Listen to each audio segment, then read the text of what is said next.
Hello, everyone. I am your host, Josh Turner.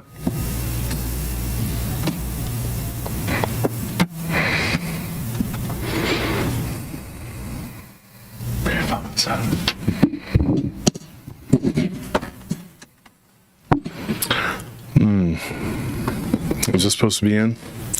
Josh Turner at PRTpodcast.com. Josh Turner at PRTpodcast.com. This is Paranormal Round Table on a Tuesday night, bringing it to you live like we do every Tuesday. And in the studio with me tonight are two of my godsons. One of them you know very well. Banjo, very here. Yes, and his human, Tony. And the other one you may not have met. You want to say hello, Alec? Hey, I'm Alec. That's Alec. His dad, Roger, was one of my best friends.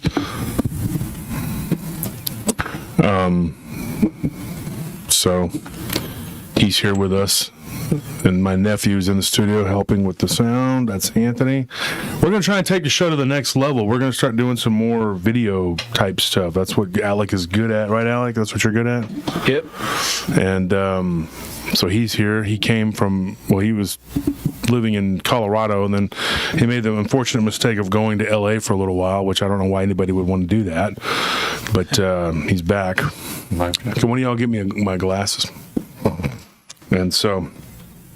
anyways, we're not going to mess around tonight because of the complaints of a handful of people, and after going onto a couple other platforms and seeing a handful of people being very vocal about complaints, I've decided to give in to that handful of people. We estimate they're somewhere around 12 to 13%, so I'm going to go ahead and kowtow to them like the rest of the country does and give in to the minority of gripers, and we're going to do the show the way they would want us to do the show. So, without further ado, I will do the show really fast in a robot voice and a machine gun style rapid fire. First story, Roswell, New Mexico. Man, weather balloon, alien. Was it? Yes. Next story, man, Texarkana, Bigfoot. Did he see it? No, probably not. Next story, this one happened to me. I woke up, one shoe was under the bed, it missing. How did that happen? Probably a ghost. So there you have it, folks. There's our three stories. We're done. So I'll see you guys next week. Thanks. Appreciate it. Bye.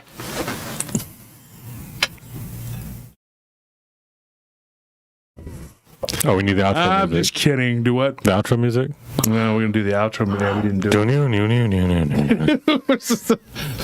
So the folks, you know, we're supposed to give in to the handful of haters and people that want to see us fail. So, you know, that's what we got to do. Yeah, we got to make sure that those people, those few complainers, get their way. Because that is what's happening in our country and in our society as a whole. If you complain, you're heard because the empty can rattles the most. So that's what happens. So we have a show for you tonight. We're going to have a really cool guest come on. But until that happens, I'm going to tell a few stories. But first thing I wanted to ask is if you guys, if you ever looked at the comment section on some of these, like on the podcast, we're on 13 different platforms. So you go and you look at the podcast and there were like 4.6 rating on Apple. But when you look at the complainers, there's like 4 of them. But they repeat themselves over and over again. Like they put 6 or 7 bad comments each on there. So it looks like half of the people hate you. But yet I have a 4.6 rating. So all I can say is nice try, Satan. Just wants to keep messing with me. And if you're not Satan, well, then you probably are somebody who is very inclined to be like him.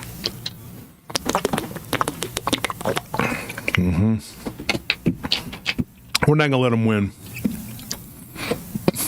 They even talk bad about Nelly. They're like, I hate when Nelly's on the show. When you say that, what I'm hearing is we need more Nelly.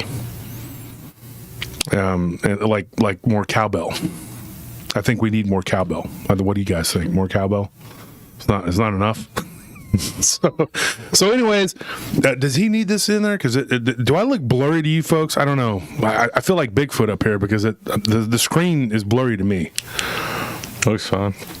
Okay, I got my falling down glasses on because I'm the bad guy. I'm the bad guy? You ever seen Falling Down? Yeah. So anyways, the first story, I'm going to get right to it. I mean, you want people to get into the chat so they can hear and they don't miss it or whatever, but it'll teach them a lesson to come here and be on time. Okay? Punctuality is key. If you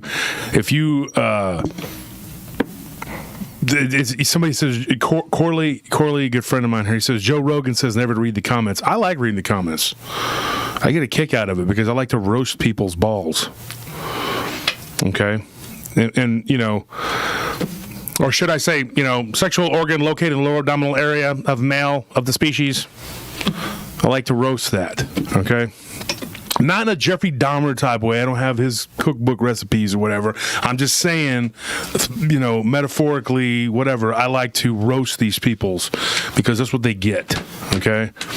And one of the things I was going to talk about today, and then I decided not to, I was actually going to talk about serial killers because we were talking about Jeffrey Dahmer. Has anybody seen the new Jeffrey Dahmer show? I'm on like episode 6. I've already read about this nut, but you know, it's pretty interesting. So I was like, wow, my wife kept asking me questions during the show, and I was like, well, because I already knew all, you know, stuff about this guy. Because I think it ties into what we talk about redemption and how some people are just beyond that, and you're not going to get it. And I do believe that serial killers sort of fall into that category. But you wouldn't believe how many people are actually into these people. Like it's crazy. Like I was giving my business card out to somebody the other day, and she was like, "I'm not really into the paranormal so much. I'm into the true crime." I'm like, pre-paranormal. Before they die, before they become paranormal. That's what I call it. I call it the pre-paranormal. Oh, so you don't like eating the food. You just like the making of it, basically. Yeah. That's what it is. And because what's going to happen to these people when they pass away? Now, somebody asked me a question, and then after that, I promise we'll get started on the first story because we have to get this done. Must keep going. Can't stop. Won't stop. So, got to keep going. But she asked me it was a pertinent question. She considers herself an amateur ghost hunter. I don't know. I should probably have asked if I wanted to say her name on the show, whatever. But you guys probably know who she is. But anyway, she says some things to me, and we kind of got in an argument at first because she came at me kind of weird. Like, she's like, "Well, I don't really agree with your take on spirituality," and I'm like, "Well, I really don't care what you agree with or don't agree with." That was kind of my response. But she says, well, I don't believe that people are beyond redemption. And I said, well, that's sad to say, but it's the truth. These are what I call wicked players. They're born of contempt for God and mankind, and they're here just to cause problems for us. You know what I mean? I mean, these are the people that when you go to a rave, they'll do the acid right in front of you. They don't even offer it to you. Okay? This is the kind of people I'm talking. I'm messing with you, folks. Okay, I'm messing with you. Of course, they'll give you the acid if you pay for it. They'll gouge you. 20 years ago, they're trying to charge you $10. You're like, what? The heck is that? Anyways, just joking, man. Beast Titan says, hi, Jeff Turner. Hi, Beast Turner. What, is that not your name? Because my name's not Jeff, so. The thing is about these people that do the things that they do, and what I told this individual, I told her, I said, look, it's very simple.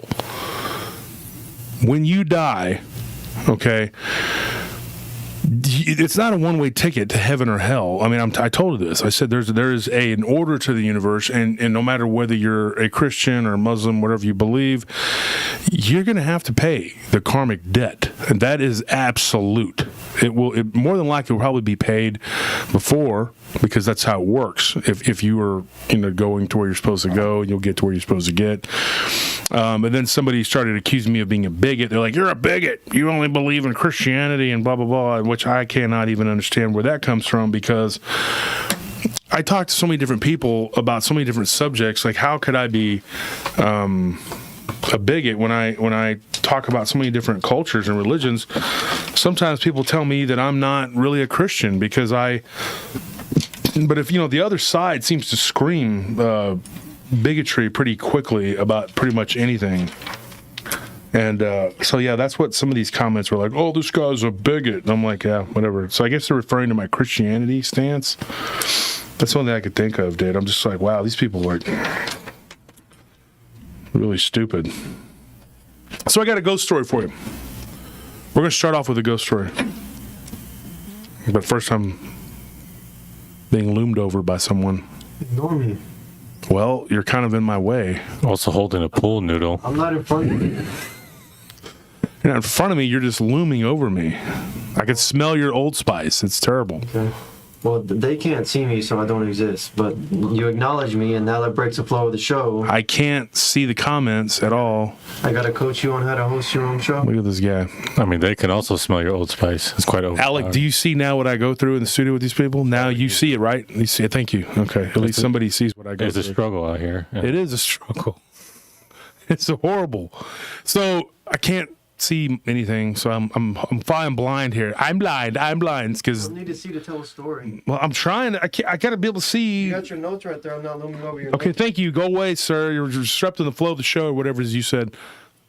Freaking see this kid? It's ridiculous how you could disrespect your uncle like that. Man. So the first story I got was a ghost story. Now this one was creepy, and I went over with my wife, and I thought, man, this is it was crazy. This guy's a police officer from Memphis, Tennessee, and he sent me a ghost story. He's still a police officer, and I actually got another one kind of weird from a police officer here in Austin when I was at the food truck the other day.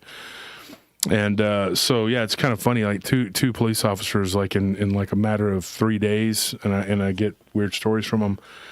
This first one though, this guy gave me this story, and they moved into a house that was only 4 years old. Right? You would think if you move into a house that's 4 years old, it was built new, it was out in a subdivision, whatever. There is no, like ghosts that are going to be in your house, right? Well, me and Barton Nunley, if you don't know who that is, we recorded with Patrick Meekin the other day. It was probably I think it was Saturday or something like that. We recorded, or Friday. And we went a long time. Patrick talked or whatever. It was 3-4 hours. And he talked about having built a new house. And it was haunted, had a bunch of activity going on. So when I was talking to this individual about the haunting that went on in his house, there were several things that went on, but I'm going to give you one in particular because this one was scary. And I was actually going to save this whole thing for the Halloween episode because it was really scary.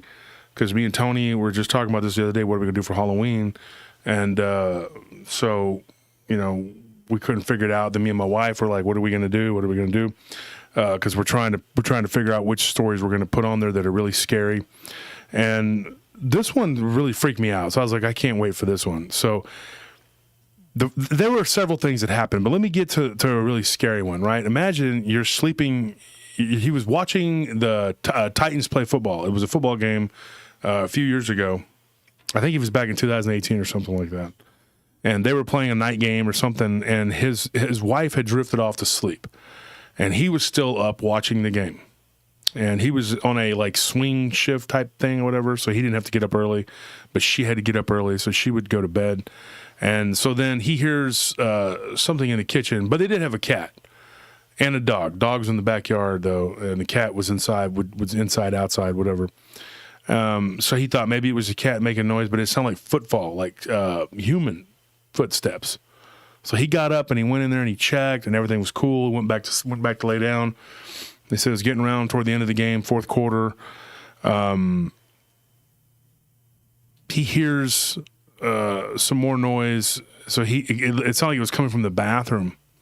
So he goes over to the bathroom to go check it out, and then while he's there, he doesn't see anything or hear anything. So he's like, "Well, yeah, I guess I got to take a break, So he goes to the bathroom. At that point, he hears his wife yelling from the next room to get his attention. So instinctively, he just goes out. He walks out of the bedroom and goes down the hallway, and then he realizes his wife was laying in the bed, and he was like, oh my gosh, if you're laying, he turns and he looks, she's laying there sound asleep in the bed. So whatever this was calling him from the other room, obviously was not his wife. He goes, dude, my blood ran cold, and being a police officer, I went back and I got my weapon and I started to walk out, He said it scared the crap out of him, dude. He goes, I was terrified at that point. I was absolutely terrified. And so he goes to walk down the hallway, and of course he gets into the kitchen. He doesn't see anything. Goes back into the bedroom where his wife is asleep, but he couldn't find the cat. And so, he goes, it was weird. The cat was missing. And I told him my theory. I said, well, the cat obviously is what was doing it. The cat had learned to mimic human speech through demonic possession and somehow was also a ventriloquist.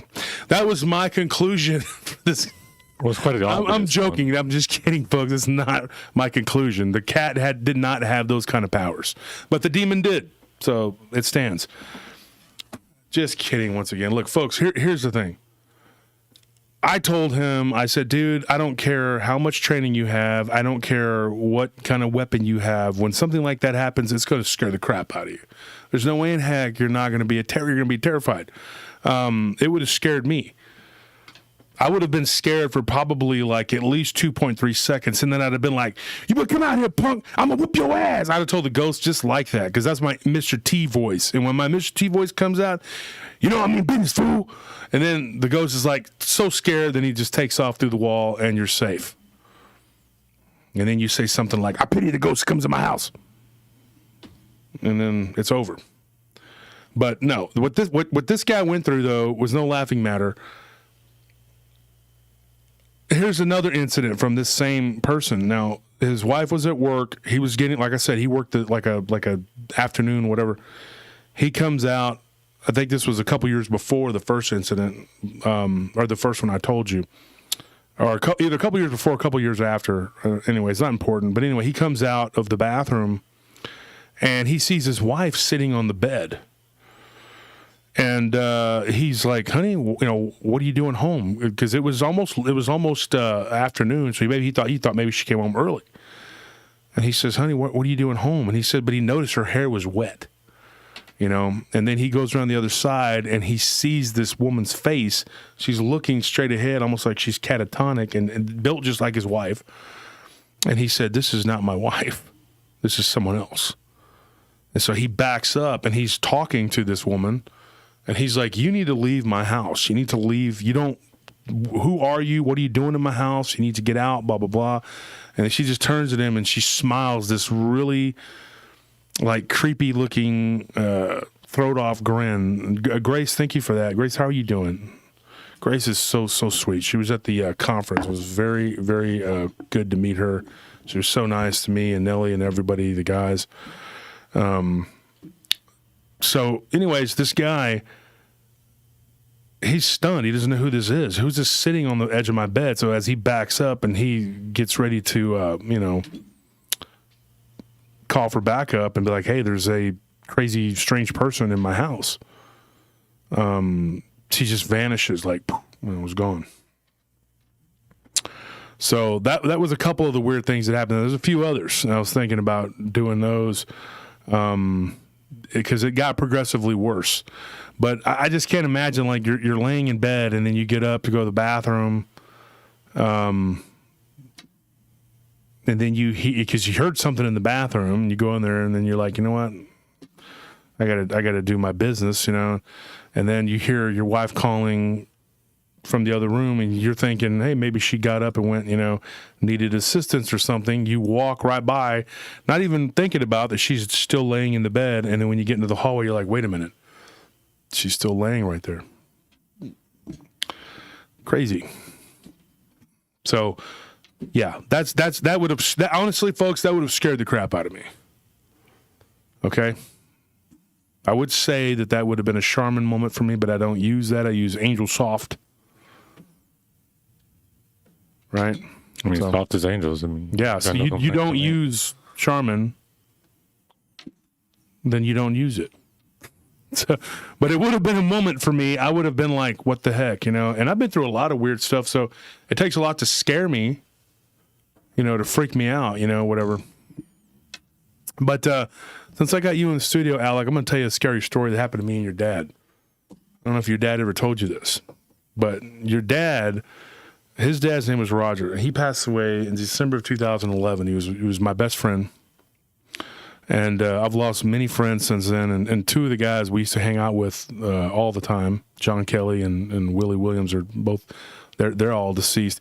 Of those three, counting me, 4 guys, whatever, I thought I'd be the first one to go. And I'm still here. Because those guys, we would always talk about, well, Wolf's probably going to be the first one, because he's crazy. He jumps out of stoplights and tries to give people watchtowers. No, actually, I didn't do that. I got out at stoplights and did other things.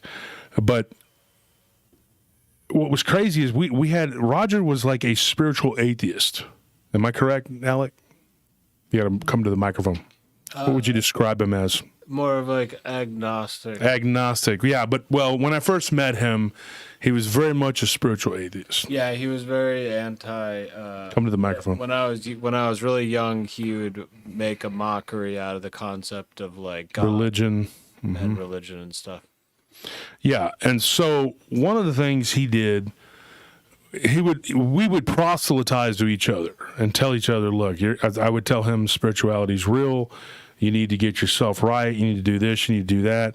He was a super intelligent guy. Roger had a very high IQ. Roger was a genius, and I'm not joking. We actually, I was telling Alec earlier, we actually went to the Church of Scientology downtown. It used to be downtown off of Guadalupe, and we took the IQ test, and then we played with those people, pretending like we were interested in learning about Lord Xenu, when in reality we weren't. We just wanted a free IQ test. So they gave us our IQ test, and so we had a couple weird things happen. Now, one was when you were, I don't know how old you were. You were a kid. I think you were probably like 11, maybe 12. And y'all were living in the duplex. Remember, your parents had bought a duplex, and y'all remodeled it. And there was one side, and then there was another side, and you guys stayed on the one side. Well, Roger had a weird dream when he was there, and now your mother had already left. It was in 2000. Oh gosh, 2006. How old were you? How old are you? Okay, so you would have been. I'm trying to think how you'd have 14, 13. You'd have been 13, right? Yeah, around something like that. So I guess you were probably a little older, 12 or 13. So they had remodeled this duplex, and Roger kept telling me that weird stuff was happening in there. So me and my brother were over there one day, and we were having a little get together, and you and your mom and your sisters had already left to go to Hawaii. I think y'all were already. I think y'all had gone to Colorado and then to Hawaii. So you were already up there with your family up in Colorado. He was staying behind because I think he had to sell the property or something. And the place was haunted. It absolutely was haunted. And so one of the bathrooms was definitely haunted. I know this for a fact because I went to walk up to the bathroom one time and the door closed right in front of me, and I was like, whoa. So I talked to Roger, and he said, yeah, this place is haunted. There's some weird stuff that's happened here. Well, one night when he was there, and I was there too, and we were all hanging out, there was a girl that was there, and she had been drinking, and so her boyfriend who worked at our club said, "Hey, can she go lay down?" And there was no bed or anything in the one. I guess would have been one of your sister's bedrooms. There was nothing. It was just the floor. So Roger said, "Yeah, she go lay down in the bed."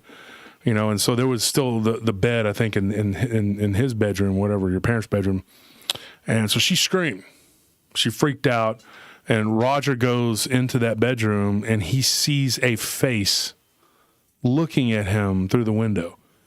Now, up to that point, Roger was like, I don't believe in ghosts. I don't believe, even though some weird stuff happened to us at the gym, he played it off. He played it off, completely played it off. And there were some weird things that happened. He saved a guy's life one time from choking to death. And I was there, you know, and I did what I could. I was on the phone with 911, but he saved the guy's life. But anyways, we had some weird things happen. Another night, there was a guy that came up there, I don't know if your dad ever told you, with a samurai sword and tried to kill his ex-girlfriend. And me and your dad had to stand in front of this guy and basically stop him. So there was some weird stuff that happened, but it wasn't anything like supernatural that we couldn't explain. So he was convinced that this stuff didn't exist. Well, that night at that duplex, he saw a face in the window. And then the next day, he calls me and he says, "Dude, not only did I see this red," he said it was red, like it was like the way he described it was like a bloody face, you know. So he saw it when he went in there, and it was him and Squid, I believe, walked behind him, and this girl was laying on the bed, and she was freaking out, you know. But she was like, "There's somebody in the window." So they got her out of there, and I can't remember the big dude. The guy was like 6'7". Her boyfriend was huge, big guy. He became like a wrestler, and I can't remember his name. He never went pro or anything, but he ended up like getting her and taking her home or whatever. So we had this big get together. It was like a going away party. Roger was leaving, and so the next day he calls me, and I dropped by, and we went and we grabbed a coffee. There was a little coffee place right there close by. If you go there now, all that stuff's gone. Like the Alamo Draft, all that stuff's not there anymore. It's like a higher end. They call it Solo, South Lamar. And it's all been gentrified or whatever. Well, Soda Sopa. Yes. So there you go. So we're sitting there and we're talking. And he says, "Dude, I'm shaken up." He goes, "This is weird. I had something actually weird happen to me." So I was sitting there with Scorpion, and we were both talking to him. Okay, and he told both of us, you know, that he had seen this face in the window that looked like it was red. But the eyes seemed like they were redder than the face, like there were dots, red dots for eyes. And it was a very creepy thing for him. And then he said he had a dream, and in his dream, this entity or whatever it was came up to the window and says, "Meet me, I am the outside." That's the story. But the fact that it did change his opinions on a lot of stuff. And then when he moved to Hawaii, and now this is what I believe, and this is my opinion, because Hawaii has done this to a couple of my friends, I think that he got an attachment there. I think he got something that, I don't think it was from the duplex. I think that he got something when he was in Hawaii. And I started to notice a change in his personality, and he was no longer a spiritual atheist, like you said. He became sort of an agnostic. But a serious haunting or something like that can change you. It can make you into a believer. Well, fear of the unknown works wonders. I mean, I don't, like, that's my biggest fear is the unknown. Nothing that I know and able to understand doesn't bother me, even if it's something that is like supernatural. As long as I have an understanding of where it could come from or of what it might be, it obviously doesn't really affect me as much. But when you see something and you don't know what it could be, and it breaks apart your perception of what you thought what is. What reality was. Yeah, it's a different type of fear that, you know, really starts to eat up at you, and you start questioning what's really around you and because you can't really trust what you know anymore. That's one of the worst things to have, is start losing faith in your own ability to have judgment. Well, and on that note, let me tell you a Bigfoot story. If this is what this is, and you guys can tell me what you think it is, but now that you said that, it kind of leads into it. I got one from a woman. Her name is Wanda. I already I probably just should say, I don't know if I have permission to use her last name or not. It's an email we got, and it's one of the many, many, many that I had on the list that we could talk about. But since you said that, the fear of the unknown. When you turn the lights off and you walk into a room and it's dark, okay, that's a problem because we are hardwired. Now, here's the weird thing, and Tony, you can attest to this. I'm not lying about this. I see very well in the dark. Yeah. I have like night vision, and I'm not joking. Like my friends joke about that. My wife thinks it's kind of weird, but I can see very well in the dark. I can see long distances too in the dark. I just can't see these words up close really well because I'm farsighted. But my brother and Scorpion and Tony, they can all attest to this. My friends know me. I can see anything in the dark. Like I don't, like you can turn the lights off and my eyes adjust. I guarantee you they'll adjust quicker than yours. Well, I mean, It's you've just always a weird thing. had great eyesight anyway, but I also think because we all do work at night, you with the clubs or Always even at later at security, like we always were able to just slowly adjust to becoming more. It's proof for adaptation. Yeah, I mean, there's definitely like we all adapted like that. Exactly. Yeah. I mean, you're definitely the best at it, but all of us, I could say, see things in the dark that normal other people probably wouldn't be able to recognize. Yeah. Or be able to, like, you know, notice details that other people would just kind of see as like a bland blend. One of the things that I noticed in the dark, though, a friend of mine gave me a weird story, but I'll get into that one in a minute about the dark, about seeing in the dark. But here's this one. This woman's name is Wanda.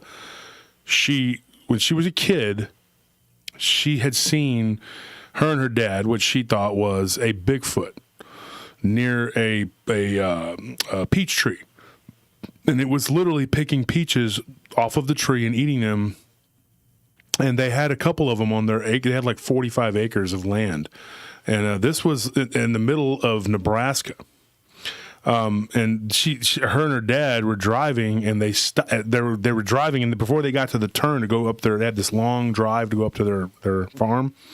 And her dad's like, "Look, there's a weird looking creature." Like they both were stunned. And then her little brother was like 3 or 4, and of course, you know, he's like jumping up into the front seat trying to look. This is back when you didn't have to put kids in car seats. Heck, I used to stand up in the front seat. This is how we used to drive. And if the brakes got hit, well, you just went toddling forward into the window.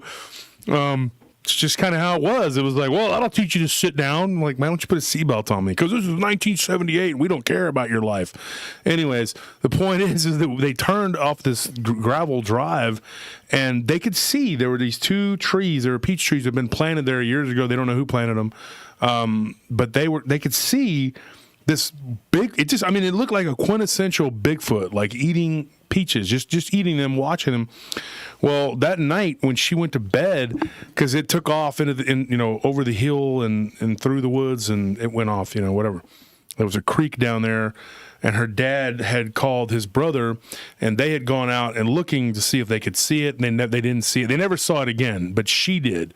What she saw was this thing sitting on the tree, on the branches of a tree, right outside of her window of her farmhouse. Now, she was 8 years old when this happened, and it terrified her, but she's like, I'll never forget it. She goes, I look out the window, and there's this Bigfoot, Sasquatch-looking creature, and it's sitting out there on the tree branch. And she said that the amazing thing was the tree should not have been able to hold this creature up. She said this creature looked like it was 600 pounds and probably 8 foot tall, and there's no way that thing could have been sitting like that. So she's like, maybe it was my imagination, maybe I was dreaming. So she gets ready to walk back to. She had a very large bedroom. The bedrooms were very big, and it was like this hardwood flooring. And God, this story is creepy. This story creeps me out. Now, it wouldn't be as bad for somebody like me who's got an adjustment for your eyes, for being able to see at night in the dark. You'd see it pretty quickly. But the average person, but it's still going to be terrifying. If you're an 8-year-old kid, there's nothing that you can do. But it would scare the crap out of me. But she said if she takes 2 steps walking toward her bed, her lamp goes out. And it was dark, pitch dark in her room. Because she had gotten scared and closed the curtain, blinds, whatever. As she's walking toward the bed, she hears footfalls. She stops. And she hears like something is walking in the bedroom. She can hear the floorboards creaking, you know, like it's loud, it's big, it's heavy. You know, she's like, it probably was like 10 times the size of me. You know, she's like, I was a little bitty kid, little small kid. And she was even small for her age. And so she's terrified, and she smells this nasty, smelled like garbage, basically. And she could hear something like breathing, and she could even hear like a heartbeat.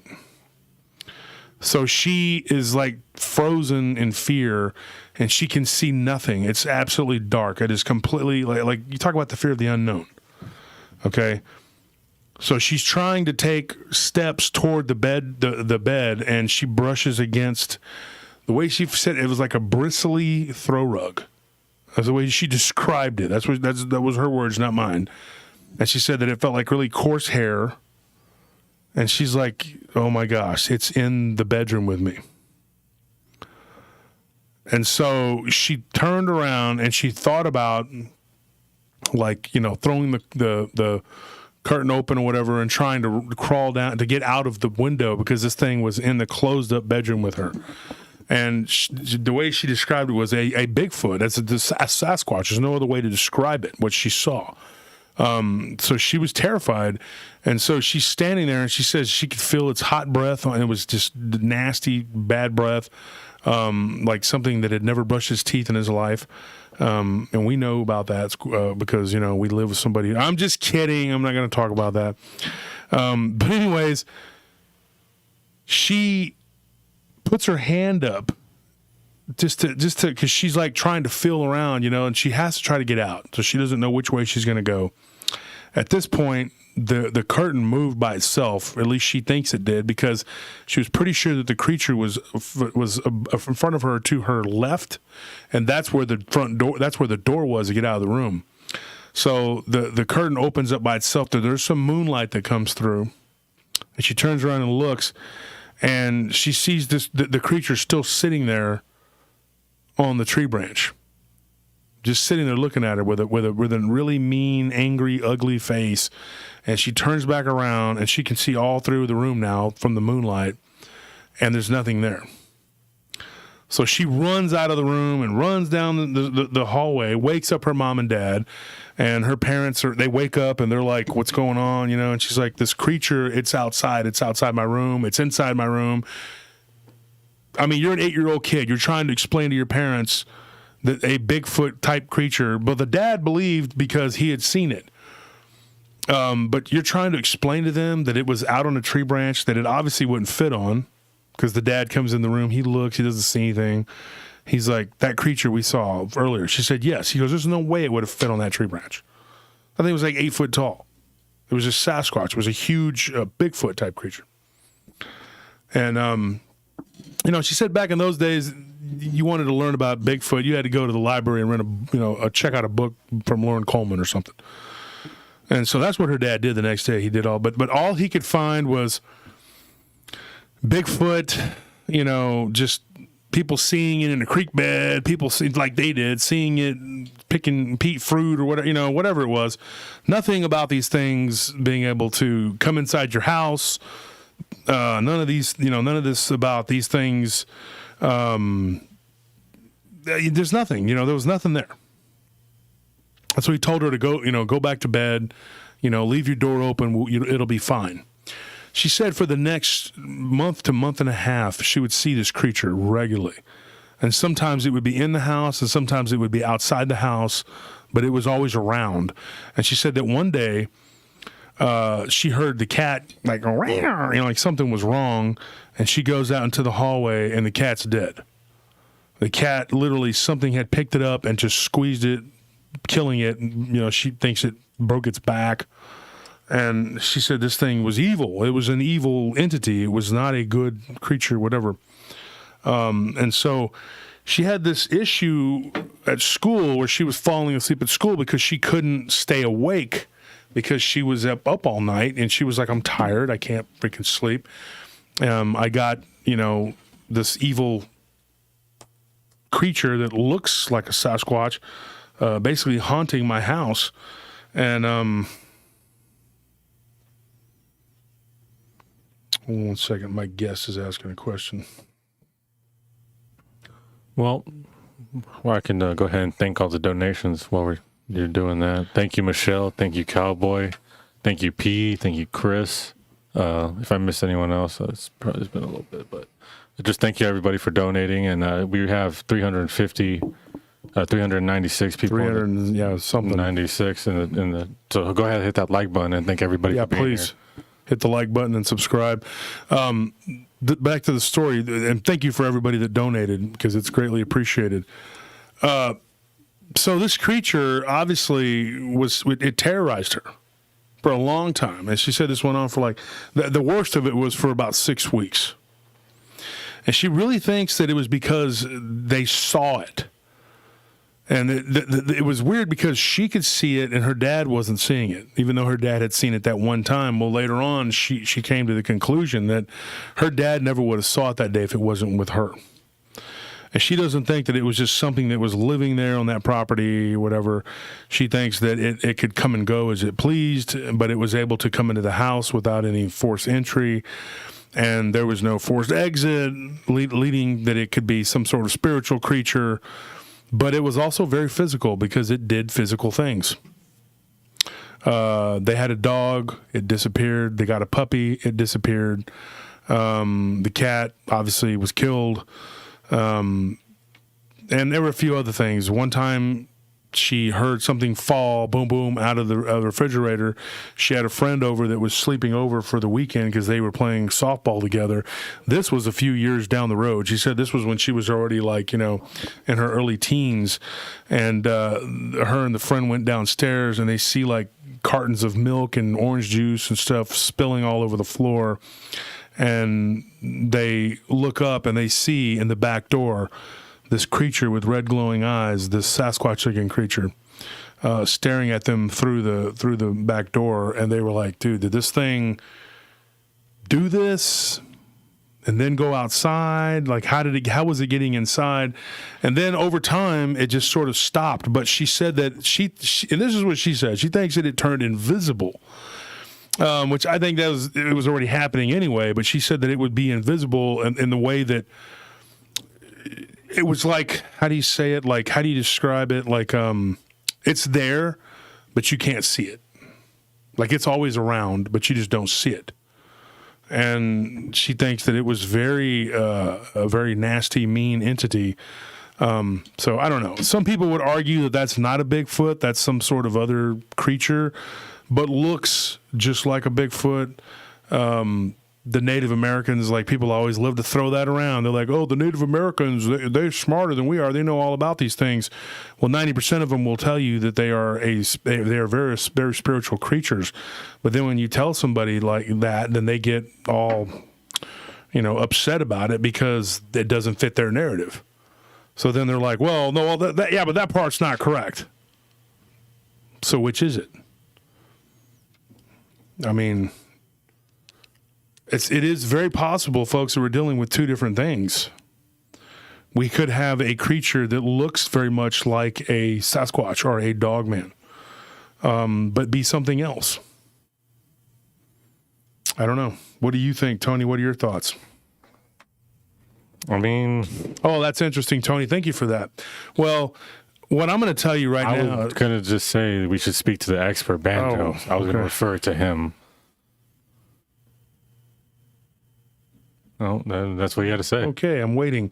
All right, well, Banjo obviously is no help at all. He just sits there blinking his eyes. So...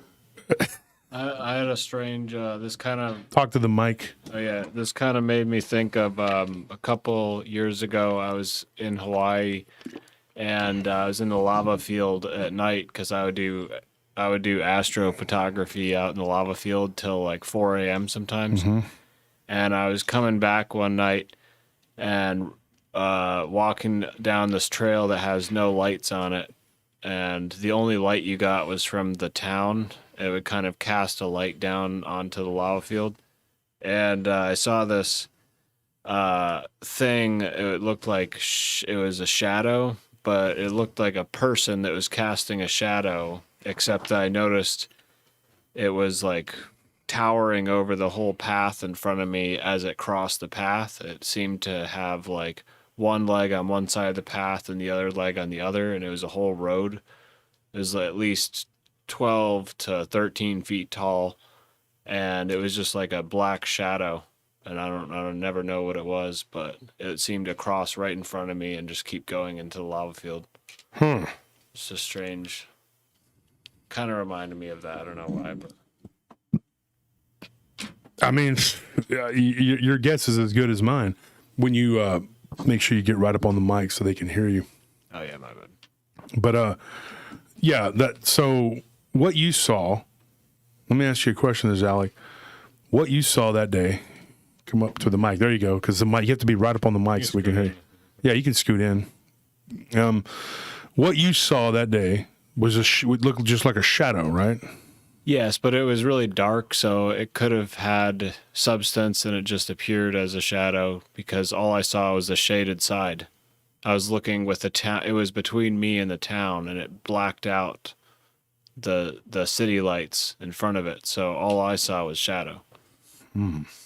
But it could have been, anything that is 12 to 13 feet tall. I don't really know what is that tall. Well, that's pretty big. I mean, I got a giant story too, but we had decided maybe we were going to save that one for Halloween, so we're not going to tell that one right now. But it is pretty freaky.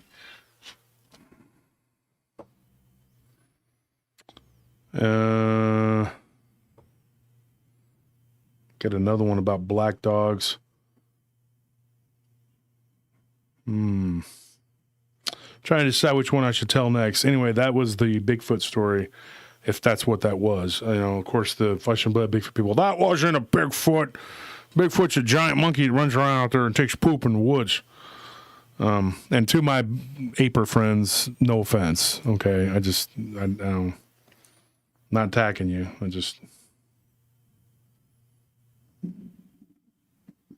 I hate when I can't read my own writing.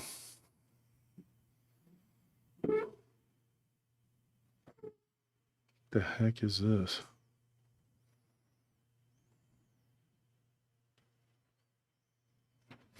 Anyways, how about this one?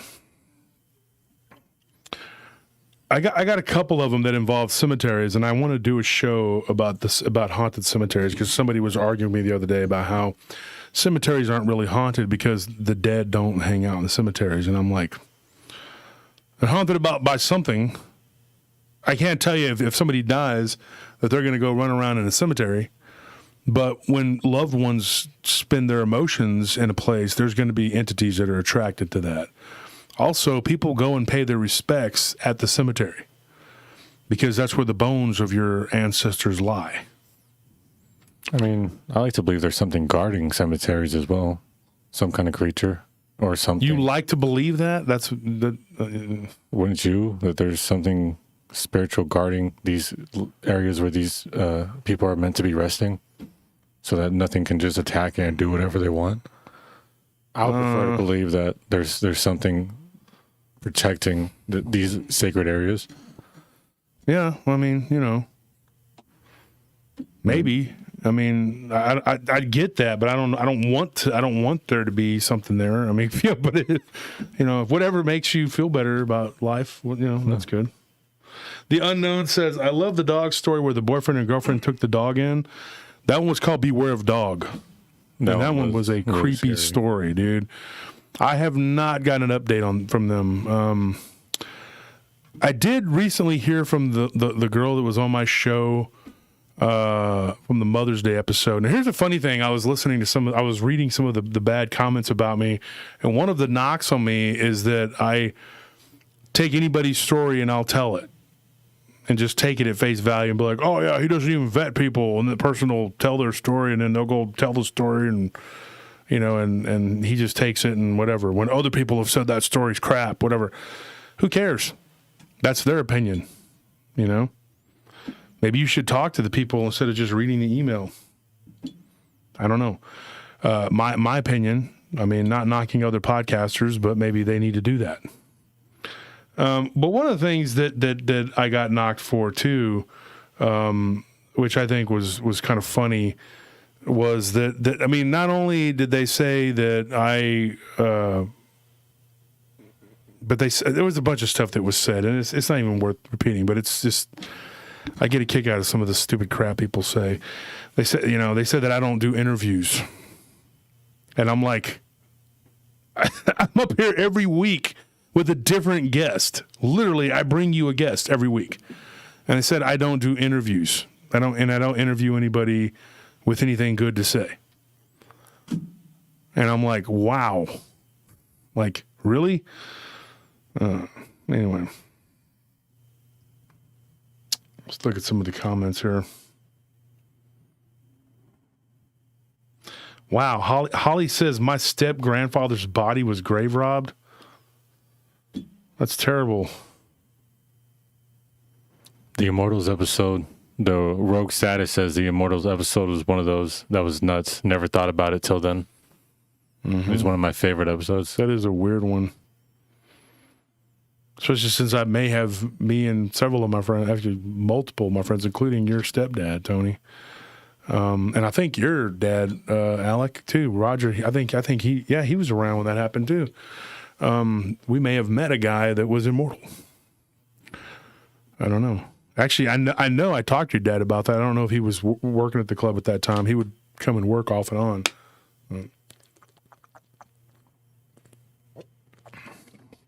Yes, we them boys. The Cowboys won last night despite the refs' best efforts. 23 to, I don't remember the score, Yeah, but whatever. it was 23 to something. Yeah, 23. What was the final score? 23-13, 23 something. I don't know. I was falling asleep by the end there. But the bottom line, I DVR'd at this time, folks. I didn't even try to watch all the commercials, the stupidest commercials I've ever heard in my life. They're just so dumb.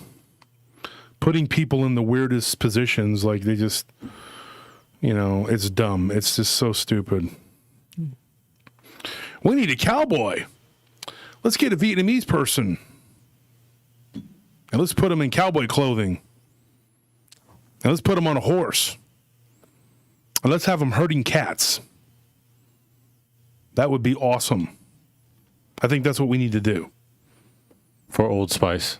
For an Old Spice. Like, I heard cat, come here. Wah! And like, you're supposed to believe it because it's real. That's how real life works. Real life works like that. That's what happens in real life. Yeah. Like they put the most ridiculous scenarios that you could ever possibly imagine. And they always have to have like 12 different types of people all hanging out together watching football. Women most prominently watching football, and they're all like, yeah, and they're up there drinking beer with guys and stuff. I mean, yeah, that does happen, but not very often. I don't know. I just don't see it. Commercials have gotten about as realistic as, X-rated movies. They're like, oh, your sink is broken. I need to fix it. And you're like, wow, why is this guy over there fixing the sink at night? It's like, why didn't he just come during normal business hours? And, oh, my husband's gone right now. I don't know what I'm doing. That's about how bad the commercials are. You had LeBron James over there, with that annoying girl from the commercials from the whatever company, the phone company. And she's like, are you coming for my job? And LeBron James, yes, I'm coming for your job. I make $400 million a year, but I want to work at AT&T. I'm coming for your job. That's what I'm doing. Oh, no, don't take my job, LeBron. You already have all the money in the world. Why would you want my job? Because I'm greedy like that. I want it all. I want a job for Verizon, AT&T, T-Mobile. I want to work for the New York Giants, Dallas Cowboys. I want to play baseball for the Astros. It's not enough to play for the Lakers. I want it all. I want to buy every Maserati that's ever been made. It's just the most ridiculous crap ever. Like nobody, like there's no realism at all. It doesn't even make you remotely. And then when you show me your products, I don't want to buy them. For years, I have resisted buying insurance from Geico or Progressive because I hate you and I hate your company.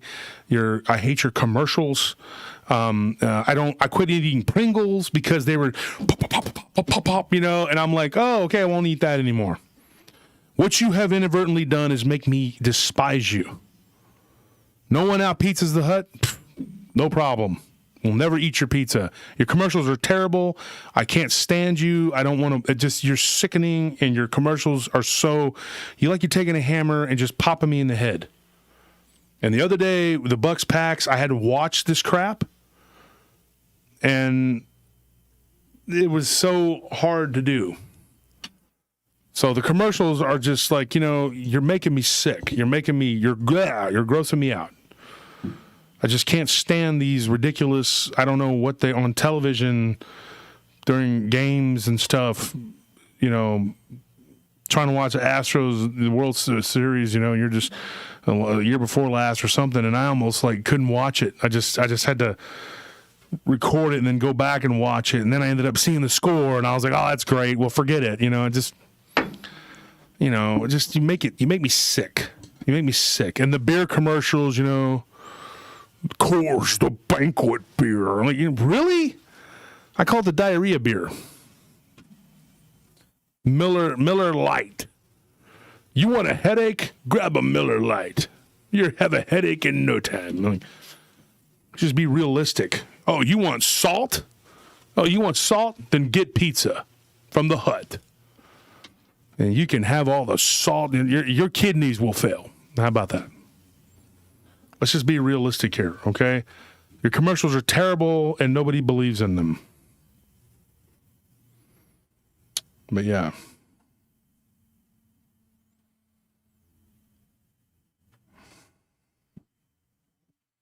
Commercials are surreal. Yeah, they're surreally full of crap.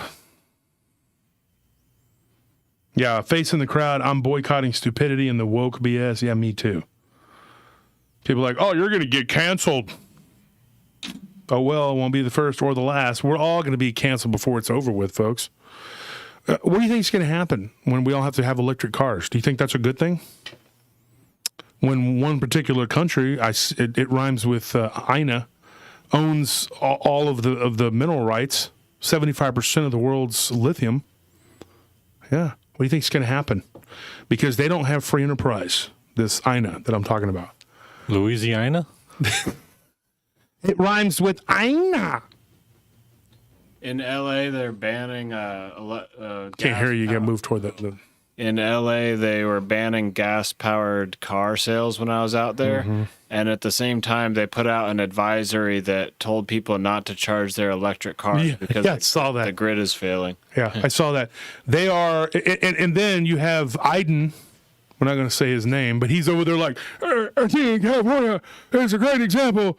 Pooped him. I think California is a great example. The rest of the country should be. It's like, yeah. So I think that's where the rest of the country should be. Just like, did I do it right, oh mama? Shut up. Don't we talk about it. Oh, okay, boss. All right, I pooped him. Backstage. Okay, Mr. Iden, what did we say about holding in Dookie? This is about your 10th time this week. That's the state of our country. And the rest of the world, look at these people. So stupid. Well, at least we're not eating with sticks. I guess some of us are. I don't know. But the bottom line is, they don't have free enterprise like we do. So every corporation or company is actually owned by their government. It's actually controlled by their government. So when a company from this place called INA, when they buy something, it really belongs to the state. So this particular government will control all of the mineral rights to the lithium. Well, that's a recipe for success, isn't it, folks? All right. Well, anyway, moving on. Let's go out and buy us a car that runs on batteries. because fossil fuels bad, and climate and stuff, and some other stuff that people don't even pay attention to. They just don't.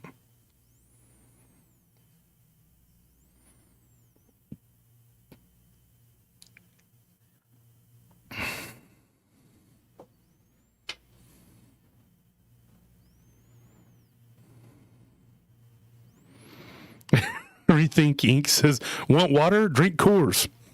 I've actually done that, but it was also Michelob. I'm like, geez, I'm thirsty. I've been out here hitting fence posts for 4 or 5 hours. Let me go out and let me get something to drink. I go back and I was like, there's water and then there's that. I think I'll just drink that. It's more watery than water. So you're saying, as Chris M has said, that the next conference will be sponsored by Pizza Hut? And all those other brands I mentioned. Nice. Because I love them all. It's going to be powered by Tesla batteries. Yeah, Tesla makes nice cars. Don't get me wrong. I just don't believe we should all run out and get an electric car. I'm not saying that that it's a bad thing that Tesla exists. Oh, no. Just the batteries are the problem. And speaking of Tesla, I want to say something before I call my guests. Somebody asked me about Tesla the other day, and they said, what are your thoughts on Nikola Tesla? And then I was talking to a colleague of mine who's a pretty famous author, and I said something to him about Tesla, and I don't think he's read much about him. We were talking about scientists. Michikaku is one of my favorite. But they once asked, there was a journalist that asked Albert Einstein how it felt to be the smartest man in the world. And he said, I don't know, you'd have to ask Nikola Tesla. So at least Einstein was smart in that regard. Tesla was probably the smartest man on earth. Probably the smartest man that's ever lived in our lifetime.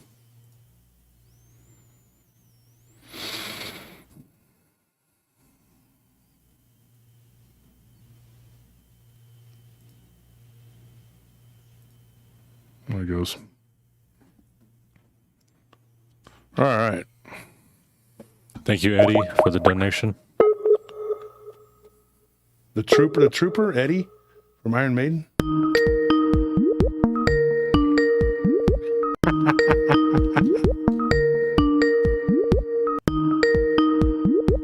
I didn't know he was going to do it through Skype. Anthony swooped in and got it through Skype. Hey, are you there? Can you hear me? Yeah. So He said he's gonna call me through Facebook. yeah, I was going to, but Anthony just swooped in and called you through Skype. So here we are. Ah, okay. Yeah. So, folks, this is Jesus Payan. That's what he goes by.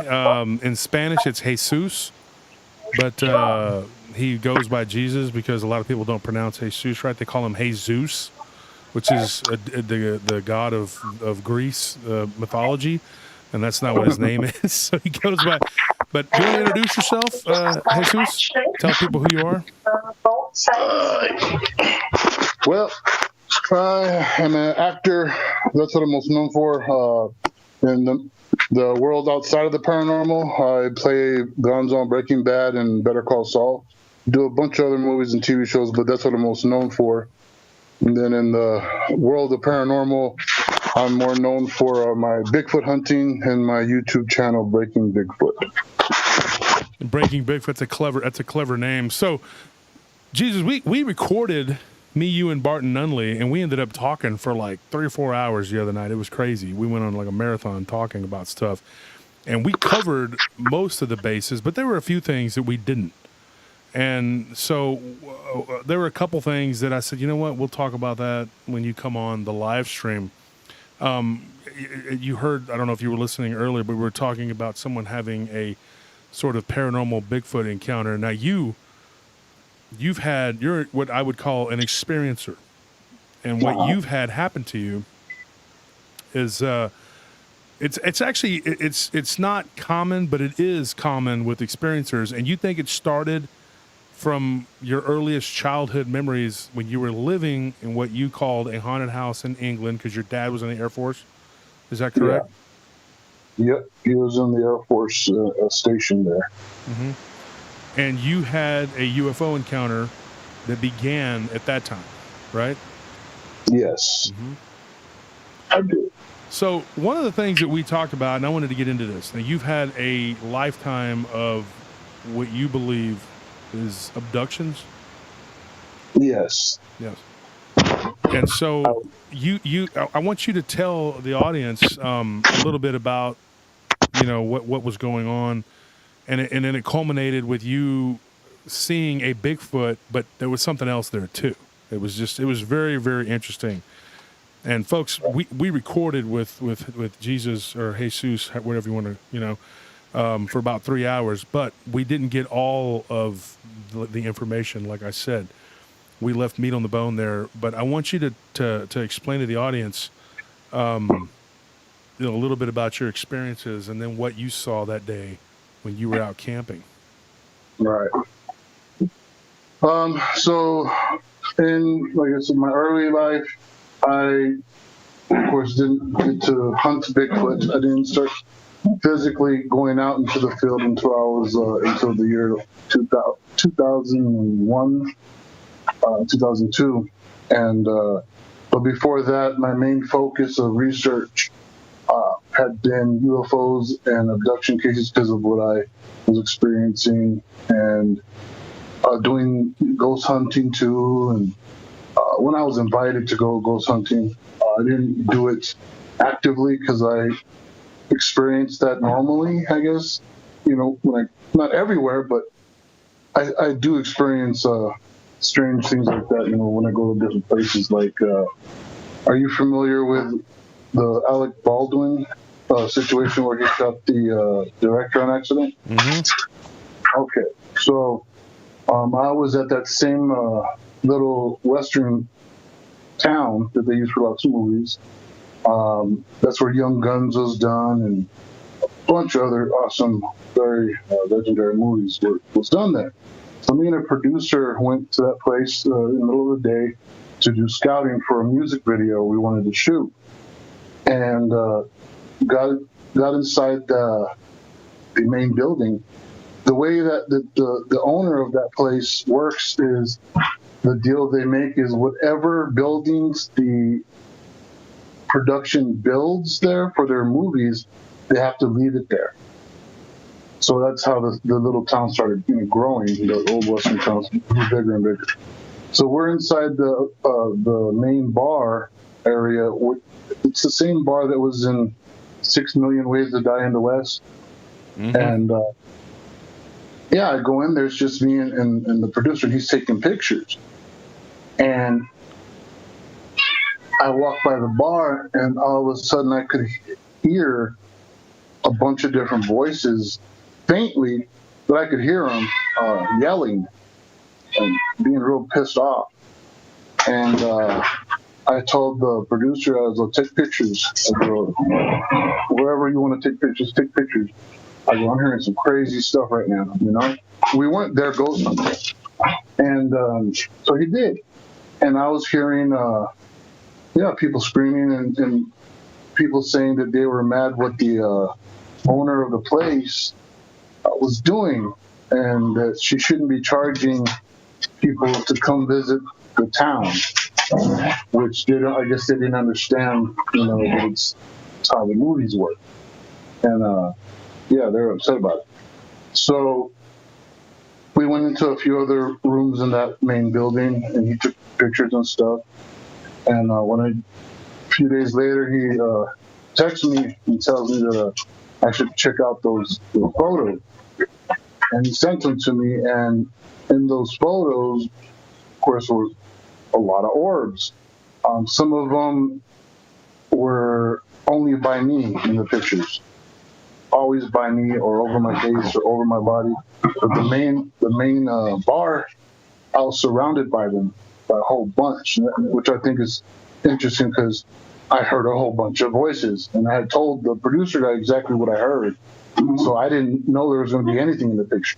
I was just hoping something might get caught, And so stuff like that happens to me. randomly. It's not like I said, I don't get to go anywhere and be like, oh, I can talk to ghosts. You know what I mean? I'm not controlling it or nothing like that.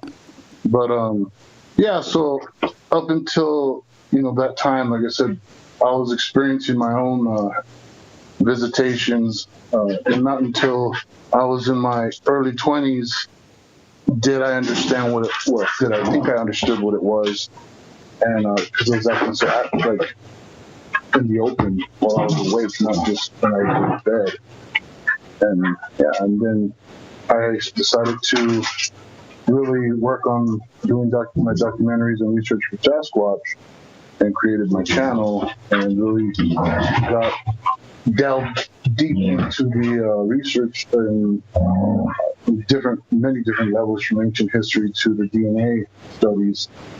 And yeah, so that's where I'm at. I did that all, of course, in between all my acting stuff. I've been acting for 17 years, but we've been doing it in between all that. We're taking chance now, going out actively versus just letting things happen.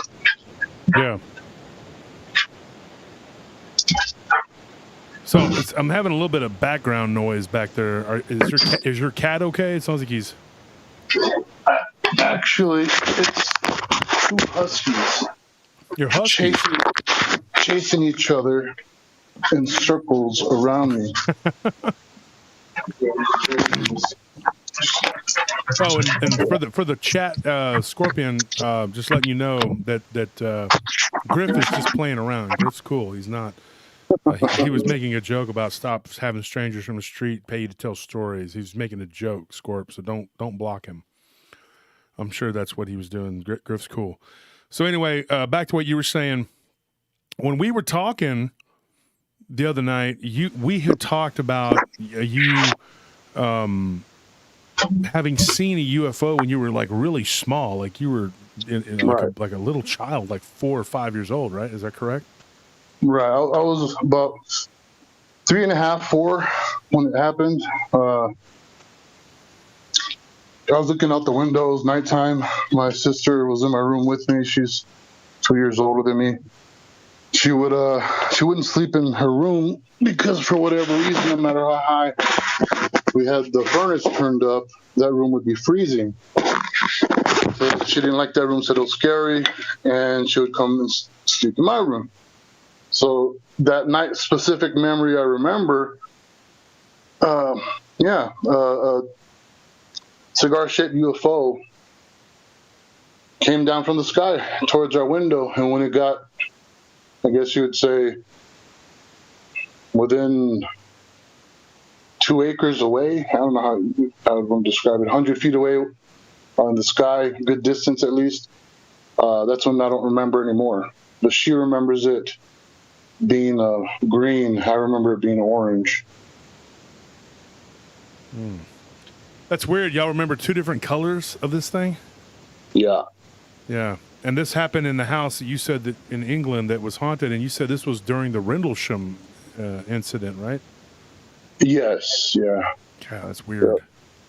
That's right when that all happened. We were within, I'd say, about at an hour's distance from that forest where we lived. Yeah. So, and we talked about this. We got into this, when we recorded. But you had said that I wanted to tell the listeners, give them a little bit of taste of what we recorded, because that's going to drop probably next week. Mm-hmm. But what I was going to tell the audience, I wanted you to tell them when you went camping with a friend of yours. Tell that story about the camping trip when you were in the canyon. Right. So I was doing a tattoo on a friend, and he had brought a friend that wanted to watch the tattoo be done. And Bigfoot came up in the subject, and that guy said that it was fantasy, didn't exist, that he'd been up and down those mountains looking for antlers that had been shed from the elk and deer. And I told him I'd take him up there and show him some things. And if he couldn't explain them, he would give Sasquatch the benefit of the doubt. So he agreed. We went, a few days later to the forest where I've been researching and I know where they're at. and showed him some things, some tree structures, and did some knocking, got responses, changed his whole outlook on the possibility to where he got so excited that he wanted to camp that night. And I told him, you just got to understand these are real. They're very large, and if you piss them off, they can kill us, And he was like, yeah, I got my tent. I got a new pop-up tent. Let's do it. So I was like, all right. And I yelled really loud for them to come visit us, that we're here to say hi, and that they're invited to come on down, say hello. So set up the tent. We waited. Nighttime came. Midnight came. And a little after midnight-ish, we heard the footsteps coming towards the tent, walking around the tent. Big old hand softly leaning on the tent. We could see it, the imprint pushing in. And then we heard something sniff the tent from the bottom of the tent all the way to on top of the tent. And then one of the Bigfoots stuck its arm underneath the tent, right next to where the guy I'm calling him Kenny for now, until he tells me it's okay to say his name. But he knocked over old Kenny where he was sitting. That big old arm, it just knocked him over. And I showed my flashlight against the tent where I thought the individual would be leaning over, reaching under, and yelled, "No, bad Bigfoot!" And it pulled its arm out. And my friend was really confused with what just happened and asked me, did I really just scold a Bigfoot? And I told him, yeah, I'm not going to yell at him. It's the only thing I could think of to do at the moment to not do that. And then from that point, we could hear the top of the tent like rustling, and they pulled the top of the tent hood to the side. And I say they because it was not just one Bigfoot. So from my angle, it was hard for me to see because I was holding the flashlight, and it's a mesh, screen, to keep bugs out. My friend Kenny was directly underneath that spot, so his angle was much better. He could see up, and he could see two. Well, I think he saw everybody that was there, which was two Bigfoots. And one of them was making making scary faces at him. So they're doing it quietly, and then apparently the third individual was a green-skinned, red almond-shaped eyed. We would normally call a gray, that they have black eyes and gray skin, but this one didn't. It had red eyes and green skin. And the reason why I know that's not because I could see it from my angle. It was because I've got the pictures of them looking in the tent, and scared the living crap out of that dude. He was just kept on saying, "I can see its nose. I can see its nose. I can see its nose. I can see its nose," until he seemed like he was having an anxiety attack. And that's when I put the flashlight right up into the area and said, "All right, that's enough, guys. Stop it. He's getting scared." And we just sat there while they walked around the tent for a few hours until the sun came up. We definitely couldn't sleep, and he got scared really bad that night. And as soon as the sun came up, he wanted to go. Once I went outside and looked around, and he told me I could have his pop-up tent, his brand new pop-up tent, that he was never going to come go camping or come to the mountains again.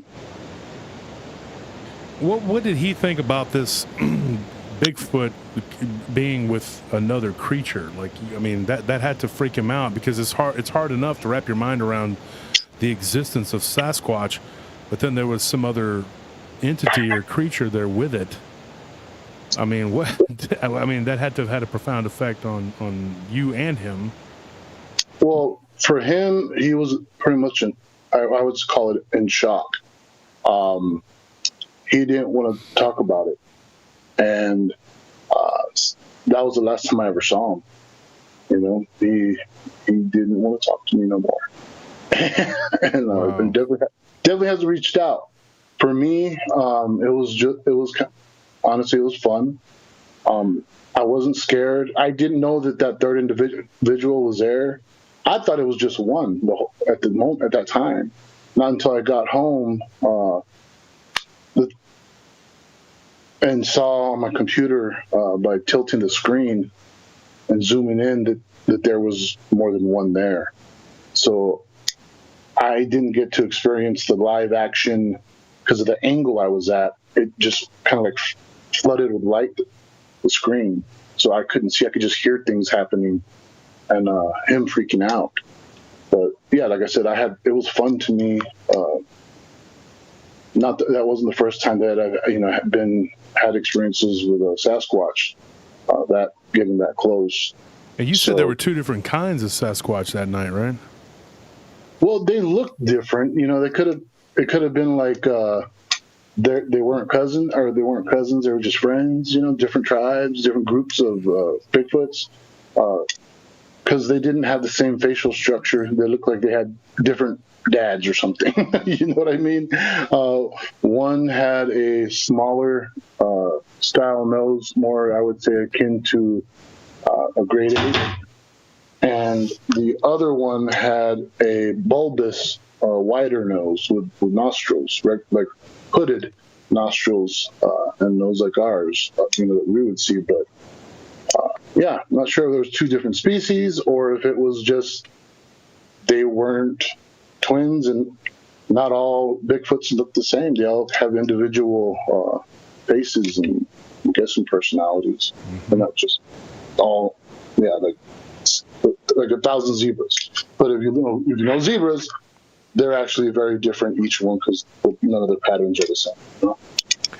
And let me ask you this, and we didn't really get into this when we did the recording. And folks, he gets into the descriptions of it on the recording if you guys want to go check that out when it drops. But one of the things I was going to ask you, and we did kind of talk a little bit off air about this, and so what I was going to ask you is your thoughts on like giants and how Bigfoot fits into that whole, like, have you had any experience with anything that could be maybe construed as like a giant, like from a throwback, like a humanoidal giant, not necessarily like a Sasquatch ape looking creature, but more humanoidal, like something that looks like a red-haired giant. You hear about the Kandahar, the giant of Kandahar. Right. I recently got a story out of Kansas City, which was really weird, and I think in one of the recordings I did, I can't remember who, I think it might have been Ron Murphy, one of the guys I recorded with, but we got into this story, and I haven't told it on the live stream because I'm waiting for when the recordings drop, and your session with us will be in there too. What are your thoughts on that? Have you seen anything like that? Anything ever happened to you like that? Well, personally, I have not seen any giants while I was out walking around or hunting.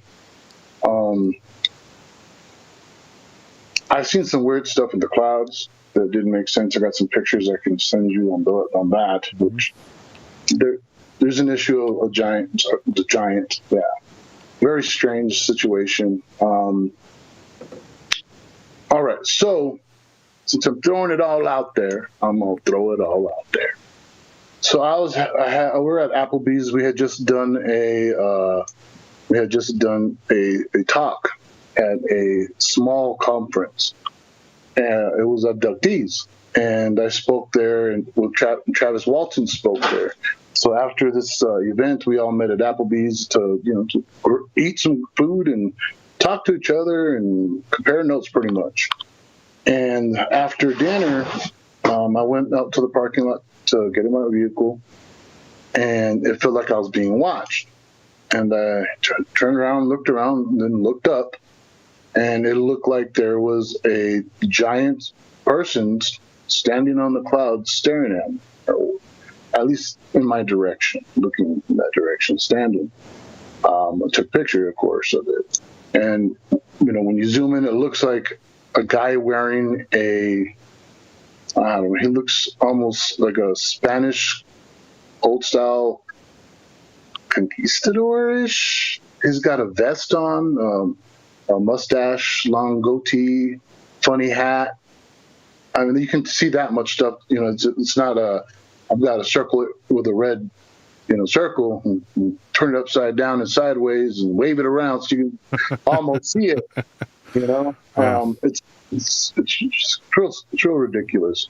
But that would be the only time I've actually seen what I would call a giant, because if that was real, what I saw, then that would have been a good, I don't know, 65-foot tall being, if not bigger, really large. But again, it could have been matrix scene or pareidolia. You never know. I never know. I didn't get to talk to him or go shake his hand or nothing. I just got a picture. Now, I have stone tools that I've been studying and collecting that they look like in a local stream here, just running through our little village that I live in, New Mexico, La Luz. We have just the La Luz Creek, and it's right next to gravel yards and all kinds of stuff. And every time we have our monsoon season, it floods and it unearths a new layer of the creek. And I go out there and I just go looking for anything cool, fossils or bones but I found a whole bunch of what looks like hammers, axes, different style of hammers and axes, and some really, really big ones that are, I would say 4 times as heavy easily as a sledgehammer, and much bigger. And the people that would be able to swing stuff that heavy and that large would have to be either built like the Rock or giants, of some sort. I showed these stone tools to archaeologists, the local archaeologists at the University of New Mexico here, when he came down, him and some Navajo Rangers came down here to have me take them out on a expedition, showing them the Bigfoot stuff. And I brought, like 5 of them with me to ask his opinion and ask him just what's the normal size for, natives or even in the Stone Age. What would they, how big were their tools, for like axes and hammers and stuff, and what they would war with. And he told me, that there wouldn't be much bigger than, 10 to 20 pounds, at most, they'd be the tools. And I showed him those. And he was just like, what? He hadn't seen tools that big, stone tools that big. And so I'm thinking either they were used by some giants that we haven't found yet, or possibly at some point the Sasquatches in that area, because there was different size ones from small to huge. It was like somebody had a giant war, and those were all the weapons left over in that area. So maybe at some point, which in a lot of ancient history of the native cultures, they speak about Bigfoot at one time even wearing types of clothing using tools and weapons. Mm-hmm. And so where my issue in question is that the researchers out there that do giants and like megalith structures all over the the world, they're found, but all over the North America and South America, there's tons of giant skeletons that have been found over the last couple hundred years. And they're all, if you look at the sightings map of where all those bones have been found, they literally are exactly in the same spots as where all these Bigfoot reports are coming from. So I just find it weird that none of them will even give, say, possibly a small percentage of all these bones that have been unearthed and taken to the what's it called, the Smithsonian. Smithsonian, yeah. That it was not possible that some of them might have been Sasquatch. There's even a picture, I don't know if you've seen it, of this, it looks like a mummy almost, of a woman holding a child next to a guy, old picture, you know, it's in black and white. And I see a Sasquatch, like literally. It looks like to me, a tall, skinny Sasquatch holding a baby Sasquatch. But it's never shown as that. It's always shown as just a giant. Like a mummified giant, yeah. Yeah, and it's like, you know, at what point, because if you take off the facial hair of a Bigfoot and give them a fade, they look just like a big-ass human. You know, not the best look, not the most handsome one, but it just looks like, it would be like that Russian boxer. That huge Russian boxer. I know you're talking about. God, he was a big guy, and they thought he had like Neanderthal DNA. Yeah, and then, he actually hunts Bigfoot. He's way big into Sasquatch. Well, he's looking for his people, you know. you know. So throw hair all over him, you wouldn't question it being a Bigfoot, honestly, in his size, you know. So the thing is that these beings, to what point, how much hair does one of these giants have to have to be called a Bigfoot versus a hairy giant or a red-haired giant? Because from the story that I heard in the Winnemucca and the Lovelock Cave giants, the red-haired giants were Bigfoots. They weren't just people with red hair, you know, on their heads. You know what I mean? So it just makes you wonder, you know, some of the giants that we're seeing that are being reported, like the Kandahar, they said that he had a big old full beard, full head of hair going down his back and his chest and all that, but was wearing clothes and leather shoes and all that, boots or whatever, when he attacked the people. Yeah, had a giant spear. Yeah, you know, so, you know, what says if he's been out there in the middle of nowhere for a long time minding his business, maybe he wasn't around for that time where they lost all their, you know, use of clothing and tools and all that stuff. The time had passed. It's something happened, you know, around the world where everything just went back to the Stone Age, pretty much, and we had to start all over again. So I just wonder if that affected them too, you know, because they've been around forever. Well, you know, it's funny because I got a story, and this was right outside of Roswell. It wasn't on the highway to Ruidoso, which you actually lived in Ruidoso at one time, didn't you?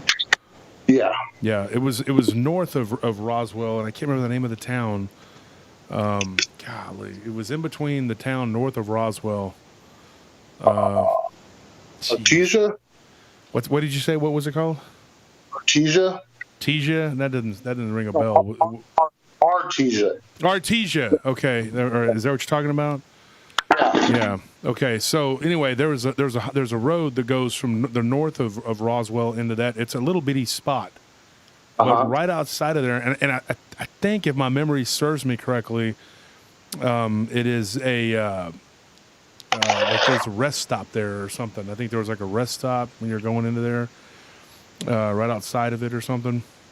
So anyway, there were some people that had stopped, and they got into the town right before you get into Roswell, and they were driving through it, and they could have swore that they had heard like footfall when they were at this rest stop.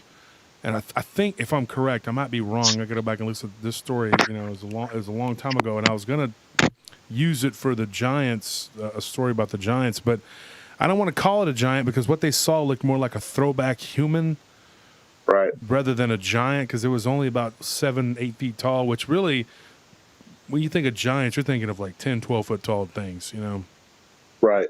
And this thing was just 7-8 feet tall. But that's still way bigger than we are. Like me and you are both big guys, you know. Yeah. But you know, you're the same height as me and everything. But when we think of giants, that's not what we think of. But these people, they saw this creature on the side of the road as it got dark, and it was just getting dark. Yeah. And it was a family of 4, and the little boy in the back, which was to me the most shocking part of the story, was that he wasn't actually looking at his phone; he was looking out the window. And I was like, "Wow, he's a 14-year-old. And he was looking out the window and not at his phone." I was like, "Wow." They're gonna go, "No, there's more to the story." I'm like, "Oh, okay." I thought I was about to go crazy with that one, but the kid was looking out the window, and he said, "Look, look, look!" And then everybody kind of looks to their right, and there's this thing. It's like squatted down, and it stands up, and it's like 7-8 foot tall, and it had a protruding forehead, pronounced jawline, everything, and it just kind of like turned and ran, toward the fence line, trying to get away from the car. And it was just, it looked reddish brown hair all over its body, but it was wearing like what looked like tattered, they didn't say loincloth, but like if you took shorts and just wore them for 20 years and they were falling apart, it's what they said it kind of looked like, but not modern, And so they said that they didn't have any like leggings or anything, and they could see like hair all over it, but it wasn't fur. It didn't look like an ape. It looked nothing like an ape. And its hair was just kind of frizzed out all over the place, and they could see its hair blowing in the wind, and it just turned and ran toward the fence line, and they were just like, whoa. And so then they debated about driving back, but as they were driving their vehicle, something threw something at their vehicle, and they don't know what that something was, but it hit the passenger side door and then went up under their car. And they had like a what do you call it? A Subaru, whatever that's called. Like it looks like a station wagon. I forgot the name of the vehicle. What's it called, Tony? What is that Subaru? We were talking about it the other day. The name of the car. Okay. Well, anyways, that's like a whole couple days ago. I don't remember. Drugs are bad. Okay? Drugs are bad. Smoking too much. So anyway, it's called a Subaru something. I forgot the name of it. But anyway, they had that kind of car, and it's not a real big car. It's an Outback. I think it's an Outback. But it was small enough, big enough to drive over what it was, but not big enough to where if it would have caught the inside tire, they probably would have spun around. But there had to have been another one that threw it. It's the only thing I could think of that something else was there, and it threw it. And so, well, I mean, that Russian boxer that you guys are speaking about, what's his name? Nikolai Valuev. It's like value, and then there's a V at the end. I believe is this. Let me just talking. Oh yeah, that's okay. him. Well, Valuev. Yeah, is that how you say his name? I believe so. He's 7 foot tall. He's 7 foot tall. Yeah, and so that's about the same height as what they would have saw. Here's a weird thing, Jesus. I'm gonna tell you something that's weird. When I saw a documentary probably 10 years ago about Valuev, that boxer, and I couldn't remember his name, saved my life, but he's got a very distinct look about him. I remember them doing a DNA study on him and saying that he didn't have any Neanderthal DNA. And I remember at that time them doing the study, and they said that they had not found any humans that had Neanderthal DNA. And then like maybe a few years ago, I remember hearing that they said that like a large percentage of the population has like a very small percentage of Neanderthal DNA, and I'm like, what? So to me, that's like a Mandela effect, because I remember hearing that whenever they were looking into that guy, and when you look at him, he looks like he's got something else, some kind of DNA or whatever. I mean, people that know him say he's a very nice guy, so I'm not trashing the guy at all. I'm not talking crap. The guy's just a giant looking dude, but he looks like a throwback. I mean, he really does. But anyway, they said that he didn't have any Neanderthal DNA, and I'm like, bull crap. You can look at the guy, and he just looks like a throwback. Yeah, he does. He looks like his ancestors were eating us. I mean, so but he's a big guy, and so this creature that these people saw, which, like I said, it wasn't even that far outside of Roswell. New Mexico's got a lot of weird stuff. I'm in a group about paranormal New Mexico. And I've watched that group grow over the last few years from a few thousand to like 20,000 really fast. That group has grown fast because New Mexico, they call it the land of enchantment. And I really think there's a reason for that. I think it's a very enchanted place. I get stories of reptilians near Albuquerque. I get all kinds of weird, I got these weird winged bat-like creatures over there in Santa Fe. I've even got a weird, which I can only classify as a vampire story out of Santa Fe. Yeah, there's a lot of Tucumcari. Is that New Mexico or is that Arizona? I can't remember. I got a story out of that area, and I think that stretch between Roswell and Ruidoso is extremely odd. I've gotten stories of giant lizards up there, near the Bear Creek area. I know that Ruidoso is just, like I said, I talked to some Mescalera who had told me about a skinwalker type, story or whatever he had given me. And it's just a lot of weird stuff, in New Mexico. You get a lot of weird stuff, especially when you get up in the mountains. I had a story of a guy who claims he saw an elk jump over a fence right there in that area, and then it walked out in the middle of the road and just kind of poof, it was gone. And it was white. That's the other weird thing, is it not fully white, but it was like whitish gray, and then it just vanished into thin air. And so you're going, like, you get all these weird stories, man. It's like, that's crazy, dude. And then when you saw the Bigfoot, it was like two different types of Bigfoot with some sort of reptilian. Holy, that's just that right there is just shocking. Now, here's another thing, changing direction here. You had told me that you had a dream, and you said it was definitely a dream, but it seemed almost real, which I think sometimes when you're in the dream, what I call the dreamscape, you kind of you come out of your body. But you think that you may have had an encounter with what you can only call the Hat Man, right? Yeah. Yep. That did happen that one time. Mm-hmm. So what do you want to tell us about that? Sure.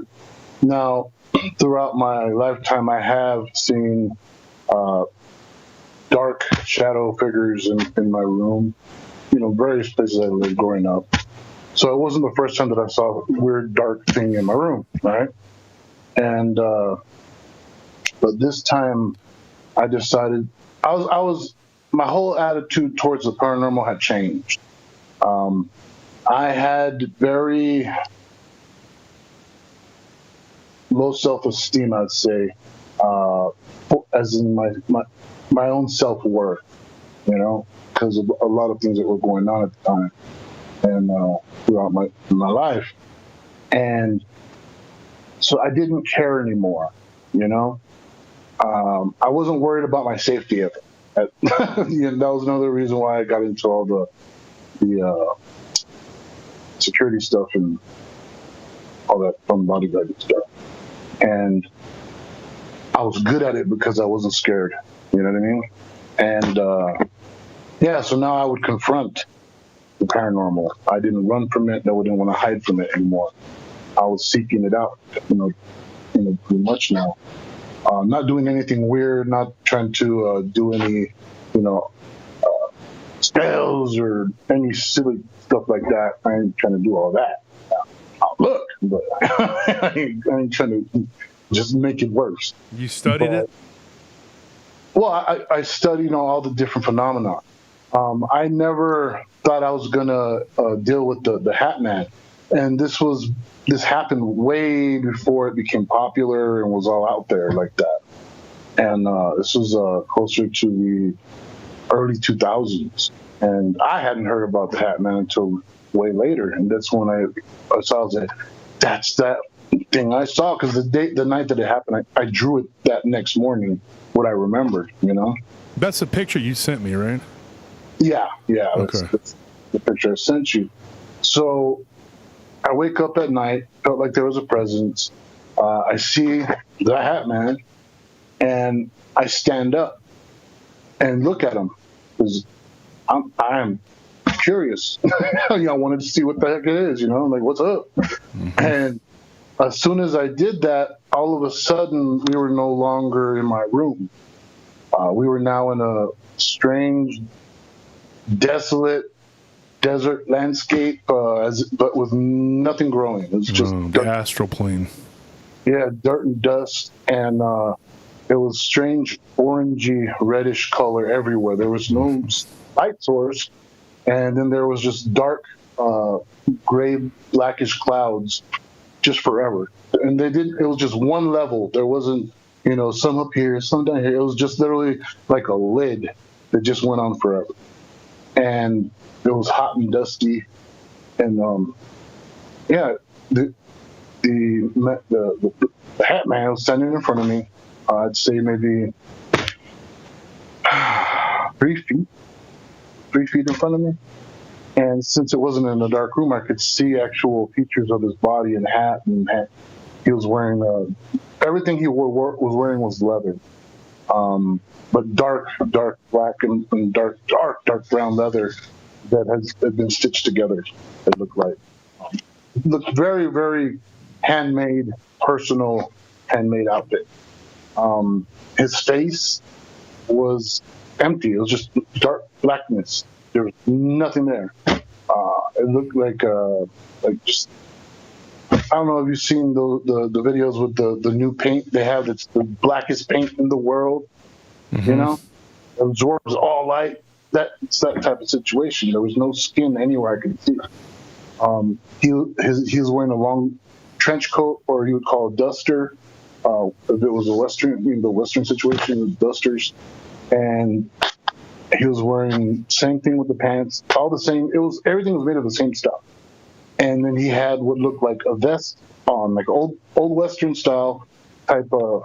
That's what he looked like to me. Looked like a Western style bad guy, as in dressing wise. But the ultimate scary death coming situation. Clint Eastwood looks like a nice guy compared to this thing. Yeah.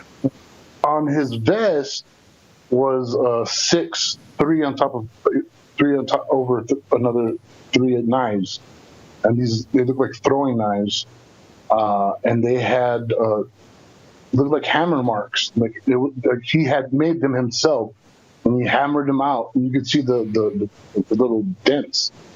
I was close enough to see all that, and I was like, "What the heck am I dreaming? Is this real?" I've never ever experienced, out of all the weird crap that I've lived, nothing like this. So I was like, "Nah, this has got to be a dream in my mind, And I looked at him and I said, "You're an interesting one." And that's when because his hands were like kind of put behind him, not quite to where you could cuff him, but it was enough.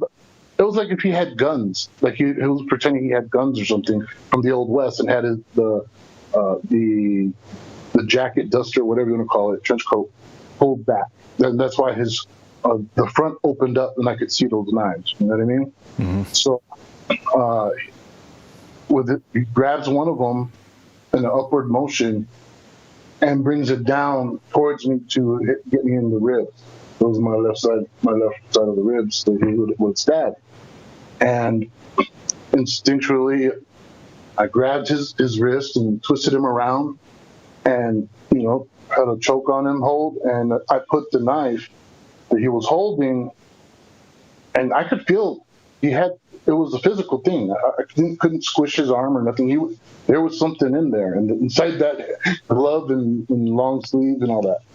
And I jammed it up. If it was a regular person, it would have went underneath his chin, through his tongue up into the upper palate. As soon as I got that motion complete, he turned into a black mist and shot off. And that's when I woke up, and I was back in my room. It was morning now, and I got up and went to the bathroom, and my mom texted me and said, what happened to my window? She was leaving for work. She saw that the window was busted, and I said, nothing wrong with my window. I just woke up, I didn't see nothing wrong. So I went back into the room, and that's when I realized that a big old wooden solid birdhouse my dad had made had looked like it been thrown into the window, and the curtains stopped it from going through the window, but it broke the window, and I took pictures of all that. So whatever it was that I had experienced affected reality, and possibly was not a dream. I've never experienced that individual again. And the thing is, it felt like he was sent somebody sent him, and that's why I called him, instead of the Hat Man. Personally, I call him the Devil's Assassin. Yeah, that's all. Yeah. Have you and have you ever heard of any encounters with this thing? Like have you ever researched any on your own that like you can to compare it to what you saw?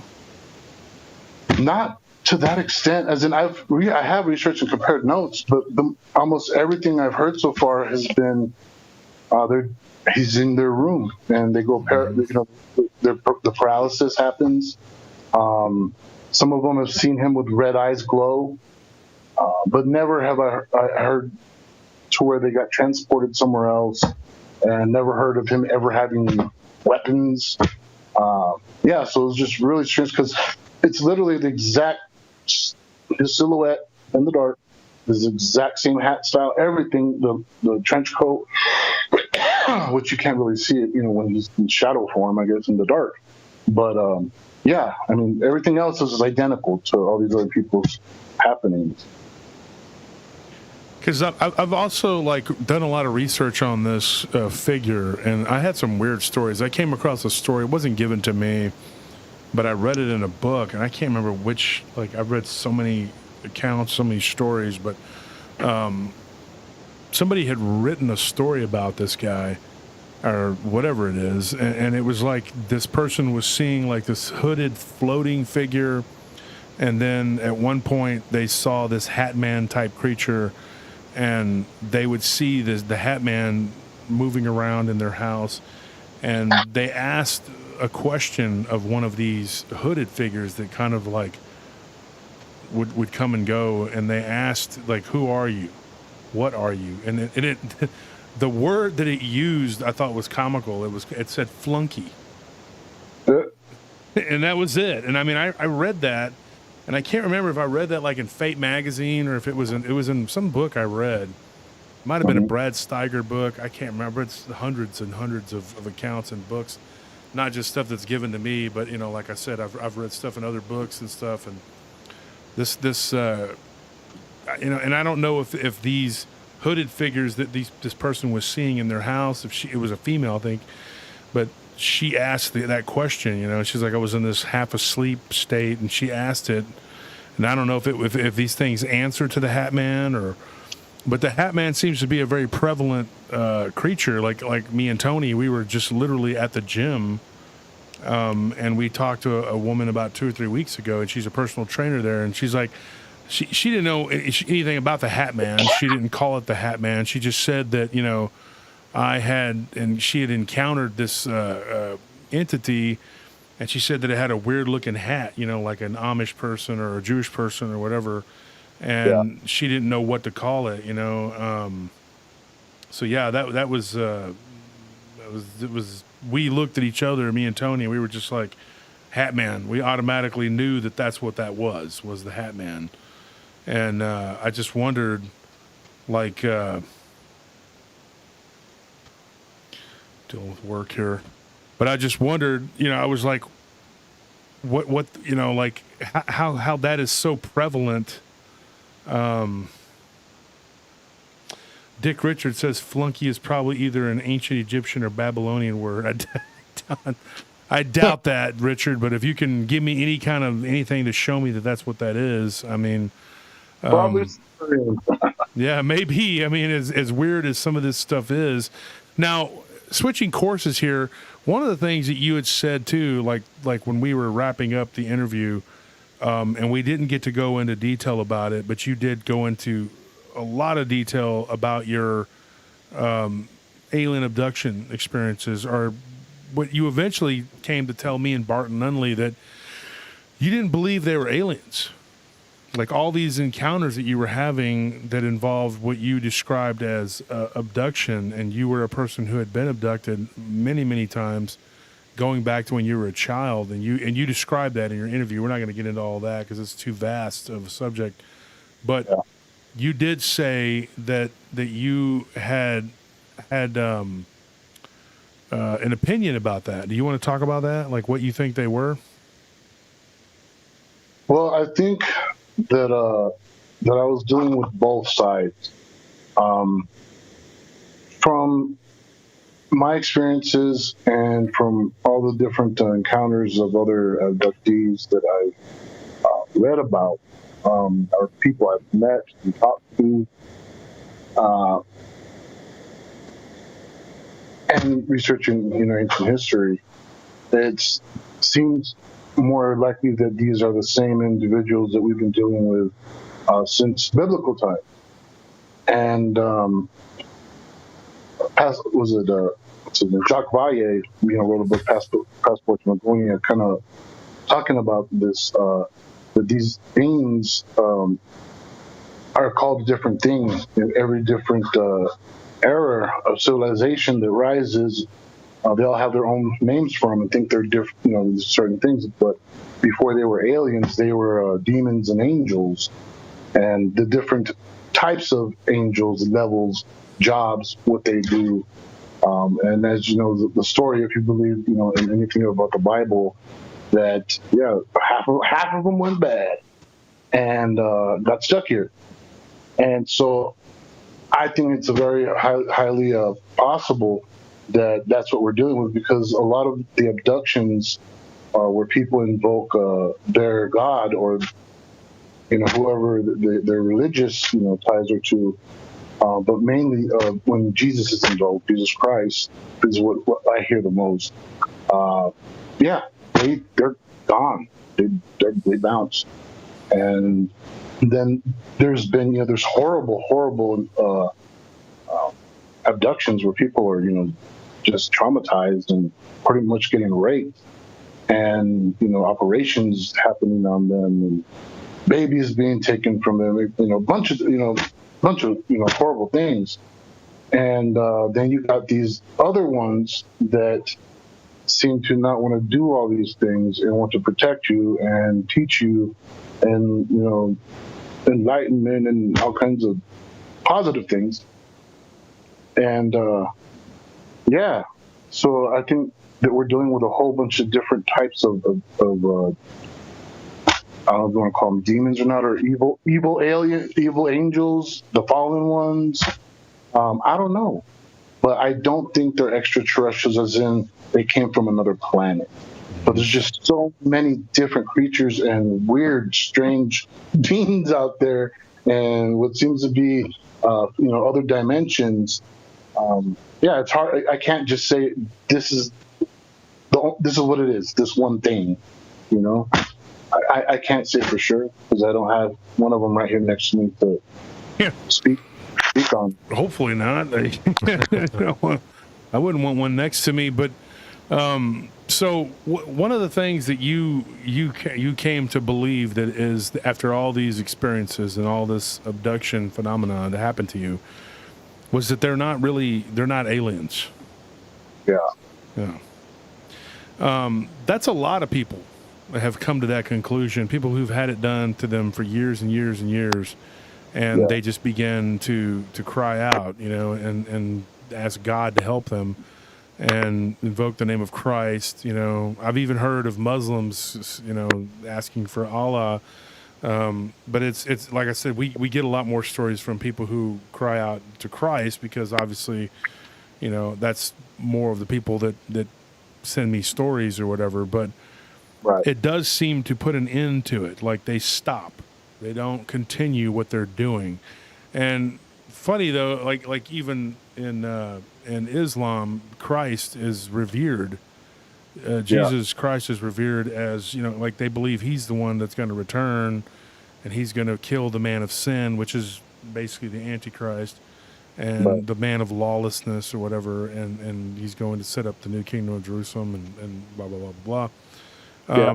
But when you start looking at this alien phenomena, they do things that seem to mimic demonic at times, and even with them coming through the walls. And I've heard people that have been abducted extensively, and they can tell me that there's like 60 different types of these entities. And you yourself, in the recording that we did, folks, you got to check it out. When we drop that, you got to go and check it out, because Jesus Payan here, we're talking to him, or Jesus, if you can pronounce it correctly. A lot of people, like you said, Jesus.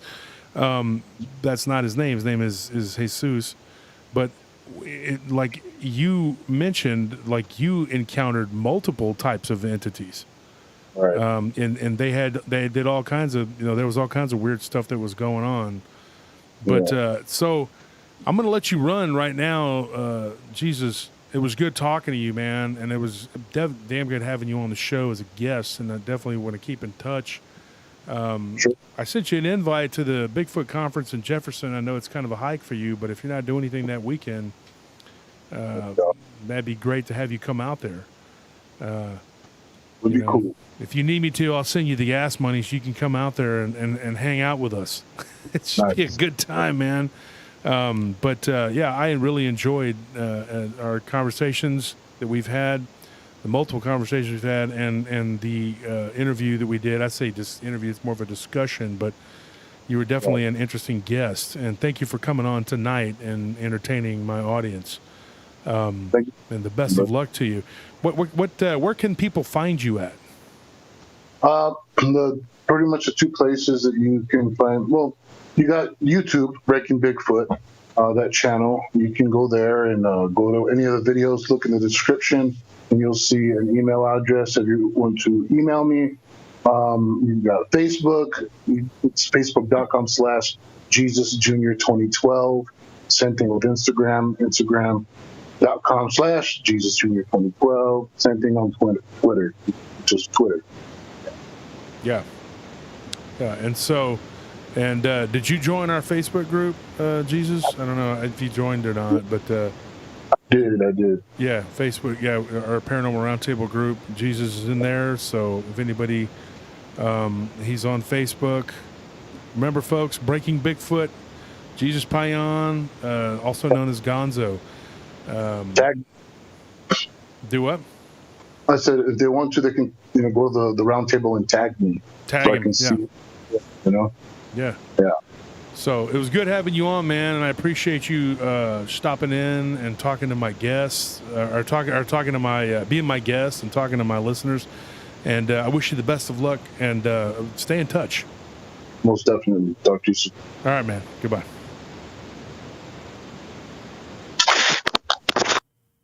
So, folks, that was Jesus, also known as Jesus Payan. Good guy.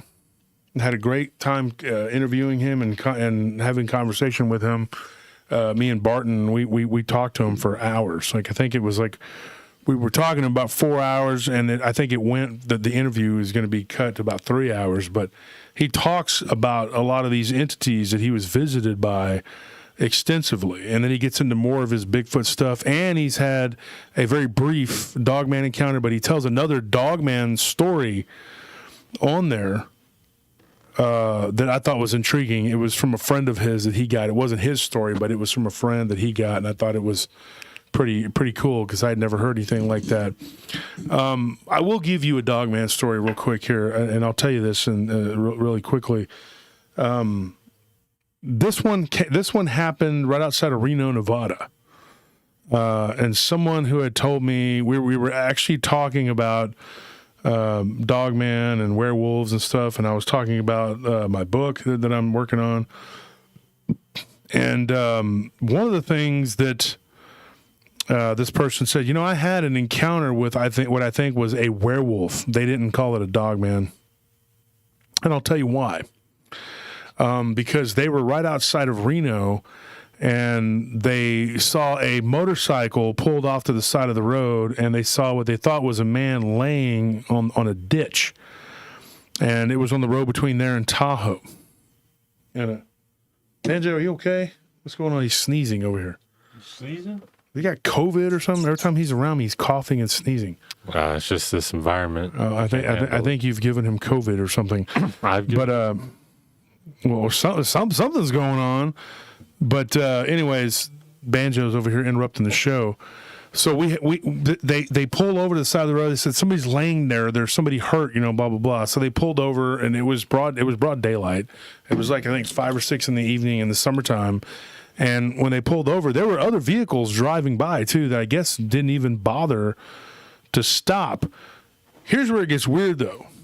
Here's where it gets kind of alien abduction-y. If that's even, I don't know how you can say if that's a word, but I call it the alien abduction-y because this is what it said. It was like when they pulled over and they got out of their vehicle to go see if there was a couple to see if this man was hurt. They saw what looked like a werewolf laying on the side of the road with its arms up like this, with its head down, and they could see, that it was just kind of laying there, but it was asleep. And the clothes were off of this thing and folded off to the side. It's kind of like, laid off. They didn't say it was folded, but they were it was laid off to the side of this creature thing, whatever you want to call it. And it was just a very weird entity, a very weird creature. And they said it looked wolf-like, and they thought, man, this is a werewolf. And then at that time, they noticed that there were no vehicles going by. Not one. On a busy highway, in like, middle of August. And then it was no longer warm either. It was like really crisp, cool, almost like, late fall or something, air. And they got really freaked out. They were like, what the heck is going on here? It was, just a very weird encounter, and the thing just laid there, and they just got back in their vehicle and they took off. Here's the rub. When they were driving down the road, it was dark because it was 6 o'clock in the evening, 6 or 7 in the evening. In the summertime, it gets dark, 8, 9 o'clock. It was already dark, and it was 10:30. I mean, that is bizarre. Mm-hmm. That is quite bizarre. I was given the person that gave me that name her name was Rachel, and her boyfriend's name was Travis. I remember Travis because Travis Walton, but it wasn't him. But I'm saying, that name is very memorable. But I told her, I was like, because she's the one that gave me the story, and I said, did he experience the same thing? And she said yes, but a little bit different. Like he remembered a little bit different version of events. They pulled over on the side of the road, and he had to relieve himself from what he remembers. And then he saw the bike down like on a ditch, which they later found out that ditch did not exist the way that they remembered it. And there was a guy laying down the other side of the bike, but it looked like a freaking 7-8 foot tall werewolf or long werewolf, and the clothes were off of it. It's really weird. Like it's almost like a Dogman mixed with an alien abduction. If that's what happened. She was very adamant. She was like, no. She's like, his version of events is skewed. That's not correct. We saw this guy on the side of the road. We thought he was hurt, so we pulled up way ahead of him. Then we just slowly backed up onto the side of the road, and we got out. And there were vehicles all around us driving by up and down. But then when we went to get back in our vehicle, it was almost dark. She remembers that, and then there were no vehicles. And then it got even weirder when they're driving down the road a few miles up the road, and it was 10:30 at night. So let's say conservatively they stopped at 7 and then they're up the road 2 miles up the road at 10:30. So let's say 3.5 hours. If you're looking at 6:30, then you're looking at 4 hours. I mean, what happened in those 4 hours, and what was that they saw? When you're dealing with this sort of phenomena, I mean, it gets beyond bizarre. And you get these stories, and then people ask me, and no offense to you or anybody out there that's listening, but when people ask me, they're like, what do you think happened to me? I'm like, I do not know. I have no clue. I had somebody, now here in Austin, we have a grocery store called Sprouts. Tony knows that. We go shop there. We go to Whole Foods when I'm feeling frisky and want to throw a bunch of money away. I'm just kidding. It's a Whole Foods, but not as expensive. Not as expensive. Yeah. And it's more easier to maneuver and find stuff, but they don't have as many products. But I think it's just because our Whole Foods is convoluted. well, our Whole Foods has got, it's big. Yeah. We got a bunch of big ones there, but this person went into a Sprouts grocery store because I had said something about Sprouts, in one of the groups I'm in. I said something about, I like to shop at Sprouts because Whole Foods is expensive. Now, I do shop at Whole Foods, too. I'm not going to lie. It's an Austin original. And the people there are always very nice, but the people at Sprouts are, too.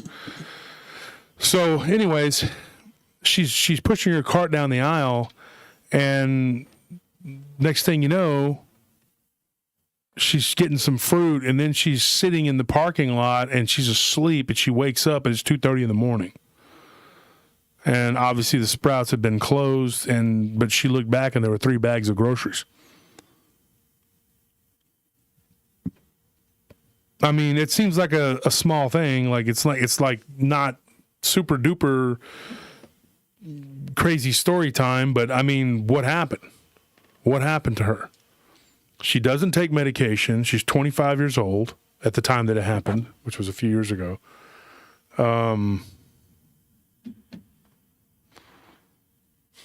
I mean, what, what's so funny? Just overbuilt automotive. You suffer some educated dumb R. Yeah. That sounds amazing dumb. Yeah. Well, I actually had a question that I wanted to ask you since we were talking about the aliens and stuff and dimensional travel. Well, just dimensional. I was wondering, do you think that maybe dimensional travel is in the way that it's like creatures from this universe are traveling through the dimension to gap, like basically like a wormhole, to where like they're trying to split the time or the space by like just jumping in there to get to a different area, then coming back over here where it would be like a split part of the universe, basically. Are you, I don't know if I'm explaining it correctly. Basically, what I'm saying is like they would enter from a different dimension, right? To travel through it and get to an area where I see what you're saying. Yeah. Okay. Okay. Well. Okay. In one of the recordings that me and Barton did, and I'm not BSing here. We recorded probably 20 hours. In fact, that's a good question. Ask Anthony how many hours we recorded, so I can announce that on here, because Anthony's been editing 2 hours a day every day for the past 4 days, and he's barely got through like a part of it. Me and Barton did a bunch of interviews. Well, discussions. And in these discussions, I tell multiple stories along with the people that are talking. And some of these discussions ran 3 or 4 hours with a lot of good material, a lot of good information there from various people, from all these different researchers and different people, authors, and people who have had, just regular people who've had experiences, people who have groups and stuff like that. And so one of the things we discussed, I think it was the one with Jessica Jones, I'm not 100%, but we discussed the difference between a vortex, a portal, and a wormhole, and a Stargate. We went into the differences, if there is a difference, and what that difference is, if there is a difference. Now, I'm convinced that they are a little bit different. They're all slightly different, and I get into it about that. There was another thing I was going to say. I was going to tell you a story that was it was along this same vein that I had planned to tell, and I can't remember which one it was. I know the other one. Anyway, there's a store. I can't remember the name of it. God, what is the name of that place? It's like a Bed Bath & Beyond, but it's not. It's something else. But anyway, this one happened to a couple, and they went into the very same thing happened to them. And this one was told to me like a long time ago. And we were talking about weird things that happened, and this person had put a story in one of these groups, and I do tend to look at the groups and I'll say, hey, hit them up. And if some of you in the chat may even have been hit up by me and said, hey, you want to tell me your story? Because you've told me you've said something in a group. And so I'll pounce on it like a panther, and I'll be like, give me a story. But anyways, because I'm very mean and rude like that, and my channel's going down because nobody watches it, and I'm ugly and other things, bad things, amazing dumb. So anyways, no, it's not, Wendy, it's not linen and things. I know what you're talking about. That's not it. It's another one. And I can't remember the name of it. But anyway, I'll probably remember it once the show's over, and I'll be like, hey, don't worry, I'll make an announcement on Facebook. So it's not that important. The people were walking around, and they were looking, like 1 minute they're looking at candles, and the next minute they're at home. And they wake up in their bed, and it's like 3 a.m. And they don't remember leaving that place. They had a bag with some stuff in it. But how does that happen? I just can't imagine. I don't even know. How does that happen? You walk into I've never heard of it happening at a Walmart or anything like that, but imagine, like you go to Trader Joe's or Trader Vic's or whatever these places are, you go shop at, Sprouts, Walmart, Target, whatever, and you're just looking around for bath towels. And the next thing you know, you're waking up at home or out in the parking lot. Like, I can't imagine. None of that's ever happened to me. Without me trying to make it happen. I've made it happen by doing various things, but I'm just kidding, folks. That's not true. As an adult, it seems terrifying. But as a child, I remember those, car trips home, and you suddenly fall asleep and you wake up and you're like in your bed and you're about to go to school and you're like, how the heck did I get here? I mean, obviously your parents carried you inside, but I can imagine as an adult, it'd be kind of a similar thing of just like suddenly coming to and being like, I have no idea where I'm at, who I'm at, and how I even got here. Or like, you don't know who you at? No, not yet. Obviously. Wow. But no, I just thought about that because we were talking about aliens and stuff, and or the dimensional travel stuff. Mm-hmm. It came to me because I was thinking, like, if a pebble hit a rock and that rock hit a comet and that comet hit a planet, and that planet just shifted 10 feet over, is that closer to us now? So if we travel over to that planet and then we come back over in this dimension, are we 10 feet away?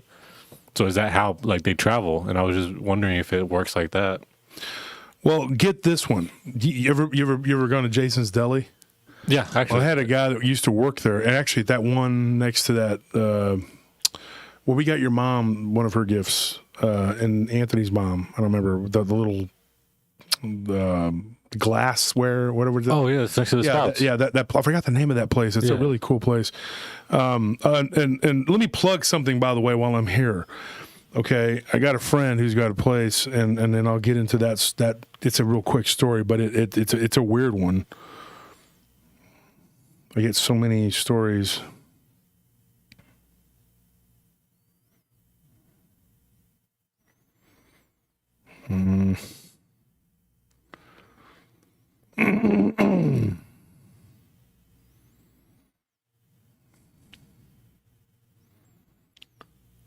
Okay, so in Lakeline Mall, where I go shopping, and I'm not getting paid for this. These are just friends. This is a friend of mine. He's got a place that it's downstairs from by the Macy's, beside the Piercing Pagoda, and the name of his store is Parmer Rose Gold Kiosk.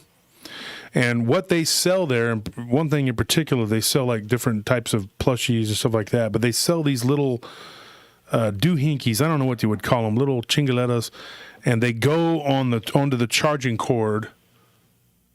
What is it? Are we still recording? Yeah. It says it went down for me. It went down? It just ended for me on my end. Well, go ask Anthony, see if it's still going for him. Anyways, they have these little doohinkies that they come in all different types. They have like a little killer whale and an octopus, all these different kinds. I didn't bring them with me, but they go on the little end of your cord, and they actually protect your cord from messing up, and the charging cord works very well. And so I have a bunch of them, and they gave me a bunch of them. And so anyways, if you're ever in Austin and you go to Lakeline Mall, or if you live in Austin, Parmer Rose Gold Kiosk, tell them Wolf sent you. They'll cut you a deal. They're good people. And then the other place is Perfume Galaxy, and it's run by my friend, owned and operated by my friend Al. And he'll beat any price when it comes to perfume and cologne, and it's good stuff, not stuff that's been sitting in some bargain bin. It's really good stuff. Okay, I get cologne from him all the time. My wife gets perfume from him, and it's better than anything you can get in a department store. And he gets stuff from overseas that you can't get here, that you will not find in those department stores. Stuff from like Dubai. Really good stuff. I just got a bottle the other day called Arabia. It's freaking amazing. So anyway, shout out to them. And then my friend Max, the jeweler, who has his kiosk, which is right next to Primrose. And it's Max's jeweler. He's a really good guy. He does a lot of my whatever. And my jeweler's QT in Round Rock. So those are people that I do business with. They're really nice, good people, and they give me good deals, and they will give you a good deal. They are stand-up people. So I told them I'd give them a shout-out. I'm not getting paid for it. I'm just doing it because they've cut me so many good deals over the last few years. I thought I would just give them a shout-out. So anyways, that being said, there was a guy that used to work at the Jason's Deli right there by the Arboretum here in Austin. It was a long time ago. It was several years ago. And he said that they were getting ready to close the store. It was about to close up. And he said, dude, it was the weirdest thing. And I've gotten stories like this, and I'm saving them because I want to put together a show, an alternate realities too. Because I've done an alternate realities. But this guy, he was a kid back then. He was like 19 something, and he was going to college. And this was several years ago now. He's like in his mid to late 20s. And so he said it was the weirdest thing. He said it was daytime. It was in the afternoon on a Saturday. He was getting ready to be off. And then next thing you know, he's cleaning off his last table. He's all excited. He wants to go home. He wanted to go and catch the night game with the Texas game they were playing that night. And he was all excited, and he said the next thing you know, he looks up and it's nighttime. And he's like, what the heck? His shift was supposed to end at I think he said 3 or 4 in the afternoon. He was only supposed to come in and help for a little while because somebody had called off, and then he was going to go home. And then he looks around the restaurant, and there's nobody there, nobody in there. And the manager comes up to him and tells him, hey, go ahead and clock out, you're off, whatever. And he looks out and it's dark. And he's like, dude, I never had anything happen to me like that before. He said, since then, I did have a couple weird things happen to me, not in the same vein as that. It was some other stuff. But he's like, dude, what happened? And then he said the manager had told him that he was on the schedule until close. And he's like, no, I had agreed to come in and work until 3 or 4 in the afternoon. And he was like, no, you told me you were going to work till close. And then all of a sudden, as he's getting to 3 or 4 o'clock, getting ready to get off, boom. Next thing you know, it's nighttime. He doesn't remember those few hours. Now, if you think that's weird, consider this. I had another friend of mine. He was on the college campus right here at UT down here in Austin, Texas. And this was a few years ago. And he's actually the son of a listener or whatever, but I consider him a friend. But anyway, he said his son told him a really weird story. He was walking to class one day at 2 in the afternoon on a Wednesday, Thursday. It was a weekday, he said. And he looks around and everybody's just frozen.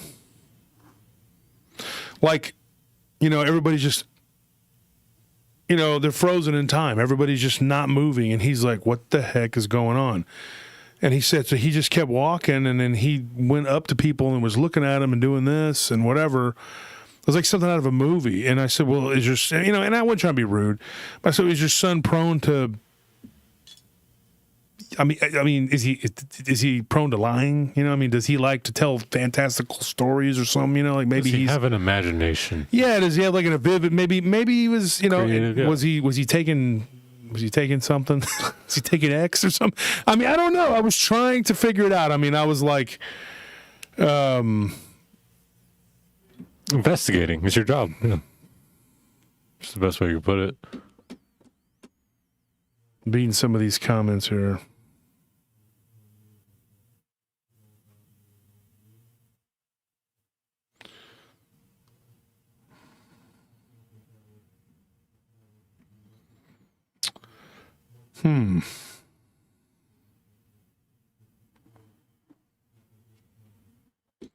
Yeah, that Yavis St. Laurent is good, huh?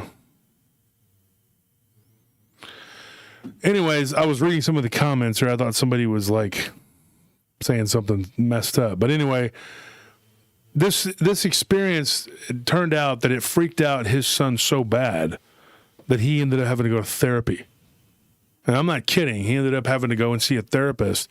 Oddly enough, when he told a female friend of his this scenario, she introduced him to a girl that it had happened to her. Now, she was at the supposedly, this is what happened. She was at the Kirby Lane. The Kirby Lane is a restaurant right there on the drag, and I don't go there anymore because they quit being 24 hours, and unless it's 24 hours, there's no reason to go there, as far as I'm concerned anyway. It's kind of like Denny's. You just ended up there. It's like their motto should be, hey, it's late.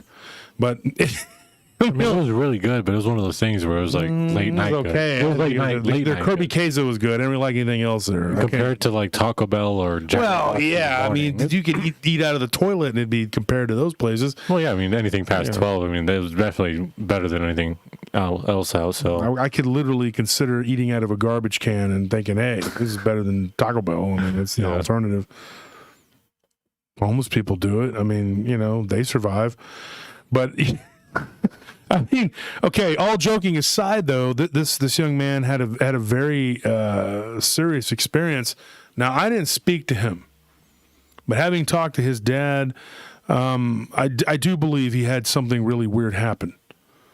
And when he talked to this female, now she, according to this story, she was sitting at a Kirby Lane restaurant with 3 of her friends, and it happened to her and one of the other girls. The other 2 kind of blinked out, and then their heads were down, and it was like everybody in the restaurant just kind of shut down, and the power went out, and it was dark all up and down the street, and nobody was moving.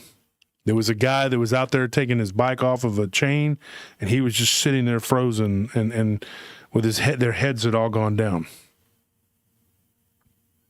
Swore up and down that this happened to her and her friend, and they freaked out. They screamed. They panicked. They began going around the restaurant, pushing people, trying to get them to wake up. And then all of a sudden, the lights came back on, and everything went back to normal. And those 2 were standing there looking like they're crazy, screaming.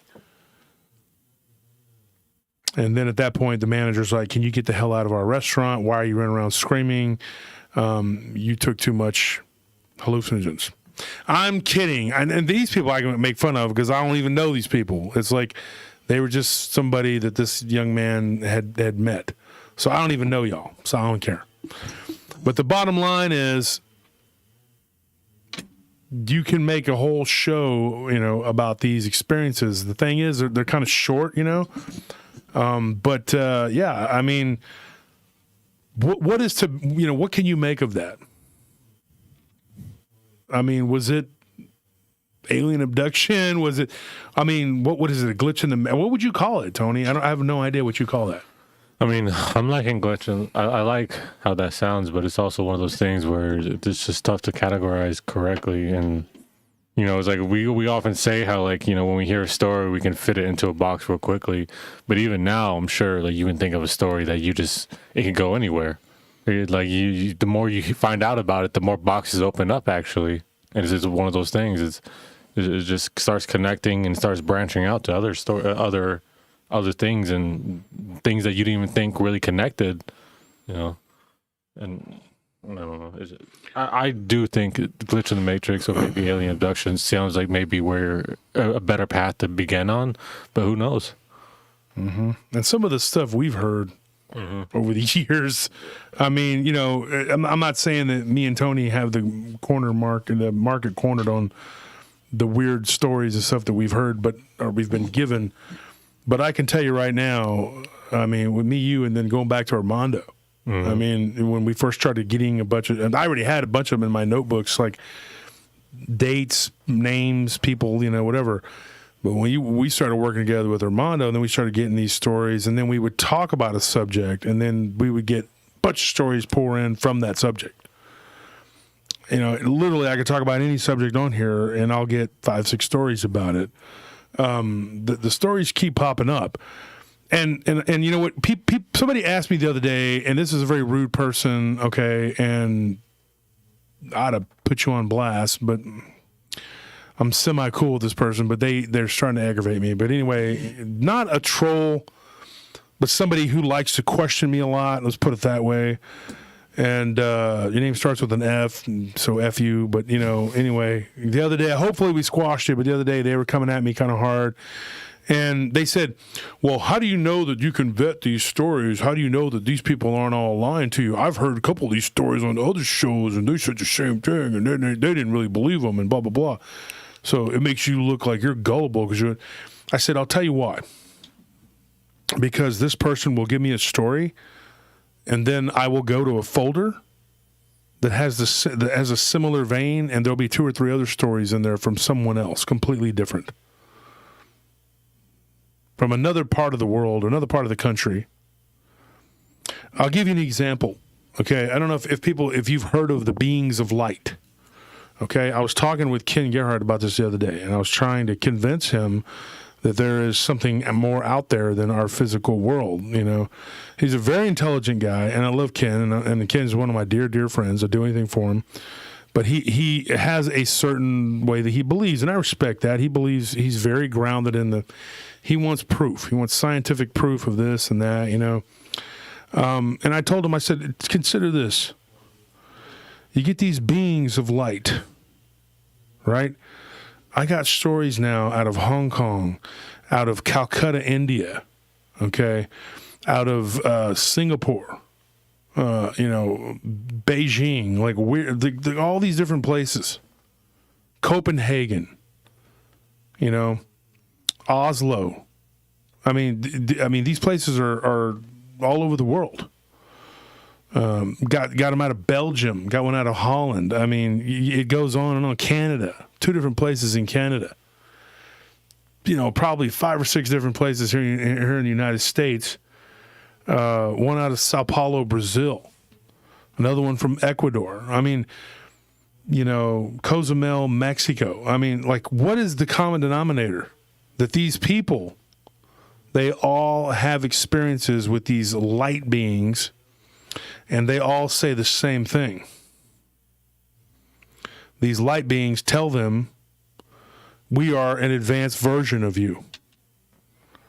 Consider, like, we exist outside of time and space, and we exist at all points in time. We just are, basically. Now, you tell me this. One of my friends is a kickboxer. He used to kickbox. He was in Thailand. Several of my friends have been there. Phuket. One of my friends actually did time there. That's another story. But he's had weird encounters. But this guy claims that he got into a bit of an accident. Well, I don't want to call it an accident. Unless you call getting attacked in a bar and beat the hell out of by 3 people an accident. Call that an accident. That's not an accident. Okay, there's another friend of mine that had an accident. That's a different guy. This person got in, and he hit his head pretty hard. He's a great fighter, but he got in over his head. And so he was unconscious in like a coma for like 2 or 3 days. He was visited by a being of light that told him those exact things. Then it happened to a friend of mine in Hong Kong. And then I had a guy that I reached out to in one of the groups, and it led me down a rabbit hole. This guy lived in Singapore when it happened to him. He fell out of 2 stories, and this being of light lifted him back up and helped him. Can you get Anthony? Because I have this other one I wanted to mention. So when you're like, how could all these people be having all these experiences, and these beings are all saying the same thing? So I told this smarmy individual, you know, I was like, when you have a bunch of different people saying the same thing from all different walks of life, that's how you think that, hey, this is real. Hey, what was It was Jose, your sister's fiance. Mm-hmm. What was his cousin's name that he died and he got pushed back into his body? he saw a being of light. He told us this at Easter. Yeah. Yeah, take the microphone and tell the story real quick. Let Tony. I forgot his name. But tell the story real quick, just really quickly. Well, I forgot how he died. Technically, he died. His intestine. He told Nelly too. Oh my gosh, I can't believe it. We just talked to this guy back at Easter. Thank you, Corley, for the $10 donation. Just tell what you remember, because I don't remember. I get so many of them mixed up. I remember him telling us a story. it was like he had some like serious problem that was like fatal with his intestine, and he technically, like medically, he died. Like he flatlined. But he remembers it. He remembers like this being. He said it was like a being of light that pushed him out of his body, and was like showing him, like the kind of life he was living and the consequences of it, and like just basically showing him the end result or the logical conclusion of all of his decisions if he were to continue down the path he was continuing on. And it was kind of, I guess it was like kind of like a celestial wake up call, and then it like pushed him back into his body, and then he remembers waking up.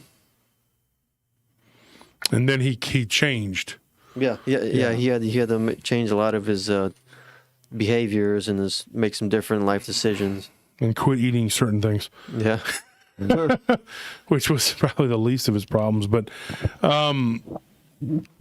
thank you for telling me that, because I heard him talking. He was telling you and Nelly. You see, folks, this is a guy who's my niece's fiance, common law husband's. That's his first cousin. He was at Easter with us last Easter, and he told us this amazing story. I get these stories like all the time. I mean, it's just all the freaking time, dude. And like, you get stories from people, and it's hard to like ignore. Like, I mean, I can get a story from somebody just walking into a restaurant or going to get food or something, and I'll get a story from somebody. I got a story from a woman that works out at the gym. She's a bodybuilder, or I guess former bodybuilder would be more accurate. She's older now, but she still works out a lot, whatever.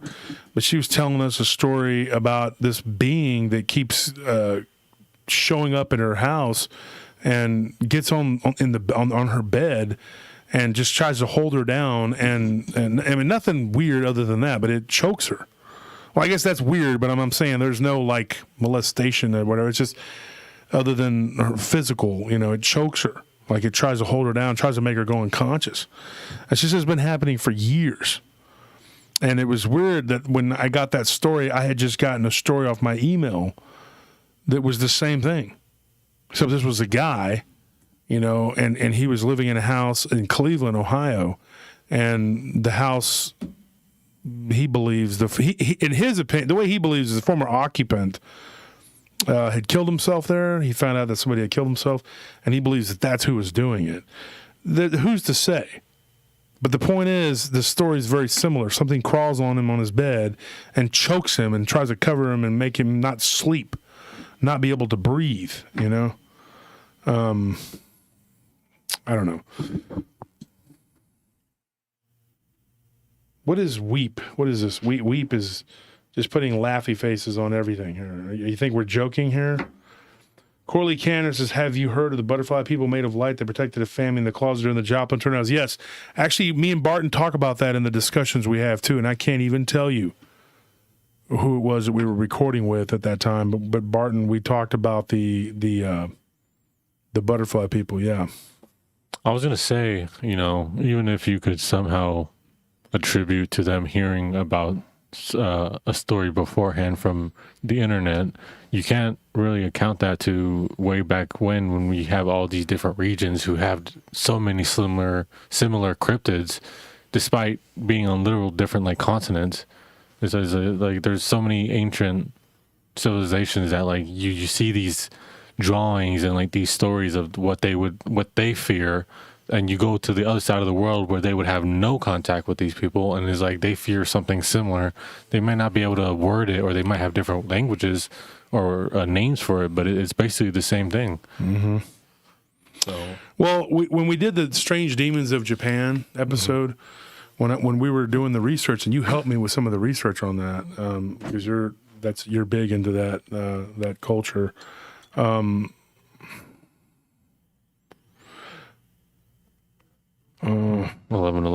Yeah, it's 11/11. Yeah. So one of the things that I got in a story right after we dropped that episode about Strange Demons of Japan, and somebody had told me that they had a story from their great grandfather. It was a Kappa that had pulled him under the water. Oh yeah. And he wasn't. Yeah, you know what I'm talking about. He wasn't supposed to be playing that close to the water, and it pulled him under the water. And he said, I listened to your episode about the Strange Demons of Japan. And he goes, I want you to know my great-grandfather had something like this happen to him. This was pre-World War II. And so what ended up happening, his grandfather went missing. He was a missing person for 1.5 years. But when he was under the water, he was wrestling with this creature, and he ended up, like, going unconscious, and he thinks that he, like, died. Well, this being of light came from, like, he couldn't tell, his grandfather couldn't tell him whether it was from below or from above, and it basically pulled him out of that well or whatever it was and put him back onto the dry land. And then it said to stay away from this well. Well, and whenever he turned and looked, the well, or not the well, I guess it was a koi pond, was dry. It was defunct. There was no water in it, nothing. And he was like, whoa. So he walks up soaking wet to go inside. He thinks he's about to get his butt whooped by his family, by his parents. So he goes and knocks on the back door, and his mother opens the curtain and sees him, and she's just like in shock. And so she opens the door and just grabs him, and they start hugging him, and apparently he was gone for 1.5 years. And then he just appeared out of what would have been, because right after he disappeared, his dad stopped taking care of the yard and became really depressed and just let the water, whatever. And he told them this weird story, this incredible story, because I fell into this koi pond and this being of light rescued me. And it sounded like, I don't know, like it was angelic saving him from like a demon. And so his parents just said, okay. And so they all prayed together, and then they never talked about it again. Like I said, this was pre-World War II, but it's a story that's been passed down generation and generation and generation. And, yeah. And I mean, me and Tony have even heard stories of like haunted swords.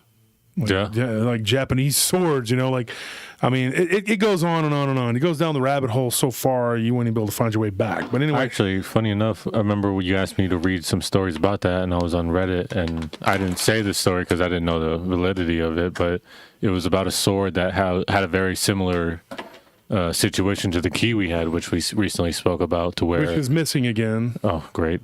Go read Haunted Objects first. Yeah, I mean, watch it. But this is similar to where it would just disappear and it would reappear to like certain people, and like those people were either very violently like they had a tendency to, or like they had a tendency to commit violence to people. So like the sword would just fall around certain people in this village, and it was anyone in the village that kind of had that kind of similar tendencies. This sword would be like suddenly around them. Yeah, and I don't know. I can't remember if it like made them do anything, or if it just like was just near them, or if it like caused them to do anything crazy. But I remember specifically that it was just near violent people. That sounds like a story I got in Syria with a scimitar. Very similar. And this guy eventually ended up in the back seat of his vehicle.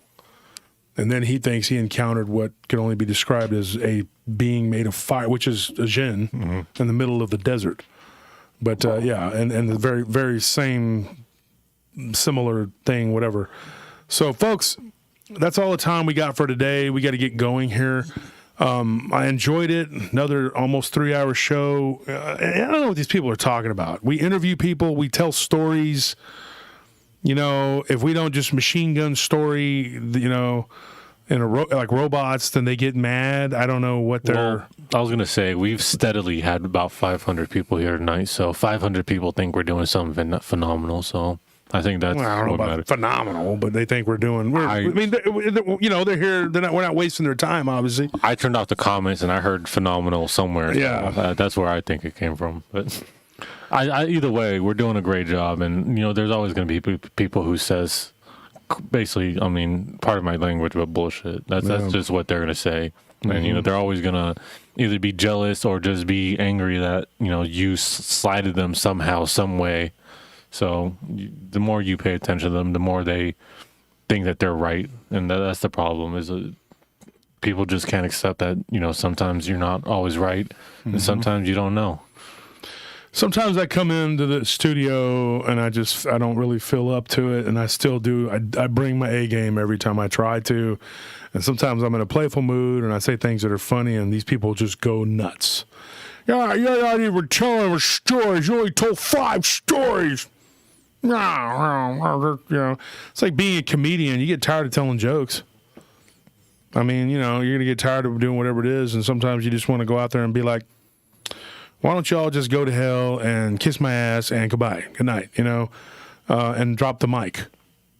I mean, I've done stand up, you know, and I actually killed it. I mean, I did pretty good. I don't have time for it. I don't have time to write jokes and tell jokes and ha ha ha ha ha. I don't have time for all that. Okay. So, but if I did, you know, I mean, and I'm one of those people where people are like, oh, you're arrogant. You're arrogant. They love to call me that. And they like to say that I'm that I got all this swagger for no reason and all this crap. Oh, I got swagger. There's a reason, you know, definitely a reason for it. Yeah, because I'm not going to be, you know, I'm going to tell you right now, you might do more, you might have more, you might do this and not do that, but I'm not going to be outworked. Okay, I work harder than anybody out there. I can tell you that right now. I don't know about everybody else and what they're doing, but I know what I do. And if you're outworking me, then you're doing something amazing because I work hard. This man across from me can tell you, I never stop. It's a constant. We're constantly working on the show. We're constantly working doing security. My people work hard. I work hard. I also play hard. You know, I basically bring my A game and I try to do everything I can to make people happy. But people, you know, they love to hate on me and to be whatever. And people say, oh, don't let the haters get you. They don't. I embrace it at this point. I'm like, I laugh at these people and because they're such liars. You are such liars. You're going to say, this guy doesn't even tell stories. He just sits up there and blah, blah, blah. And I'm like, dude, what are you talking about? I mean, you know, I tell tons of stories, and then I have guests on, and then I still find the time to troll you. I mean, how many show hosts do you know that can do that? I mean, you know, there's a lot of good show hosts out there. I know some damn good ones, but I try to be as abrasive and mean as possible to the haters and the trolls. And I also say this. I'm a nice guy, but don't confuse kindness with weakness. Okay? And my patience and my kindness have a limit. And, you know, if you're going to mess with me, I'm going to mess with you back. Don't throw punches and expect not to get hit. Well, I was going to say they confuse arrogance with confidence, and confidence is just being, you know, you have knowing in your ability, and you have belief in it, and you know what you believe. And I like to say, your confidence gives me the ability to be arrogant, because it's you having the belief in yourself and like knowing that what you're capable of lets me be arrogant in a way that I don't have to be as capable or confident. And it's just like having you on my side lets me be arrogant. But like you have to have something founded to be confident. You can't just be like have that. And I think people get it confused very easily because when they see it, because they don't recognize it, because you know it's not something you find all the time. Yeah, and somebody said something about, oh, I love it when he doesn't know something and he reads Google and tries to pretend like he's. And I'm like, you've said across from me a million times, when have I pulled out Google in the middle of a show? And because if you go back and you listen and somebody asks me a question and I don't know exactly, I'll tell them what I know of it. Now, if I'm pulling up Google, wouldn't I just be reading from the Google what it says? Because if you go back and listen to the shows, I get it wrong sometimes, like not exactly. And I'll go back and I'll DuckDuckGo because I try to use that over Google. But I'll go back and I'll look at it and I'll be like, what is that? Or Google if I have to, whatever. Nothing against Google, okay? And nothing against, but I just use whatever the browsers because sometimes you get different hits from different things.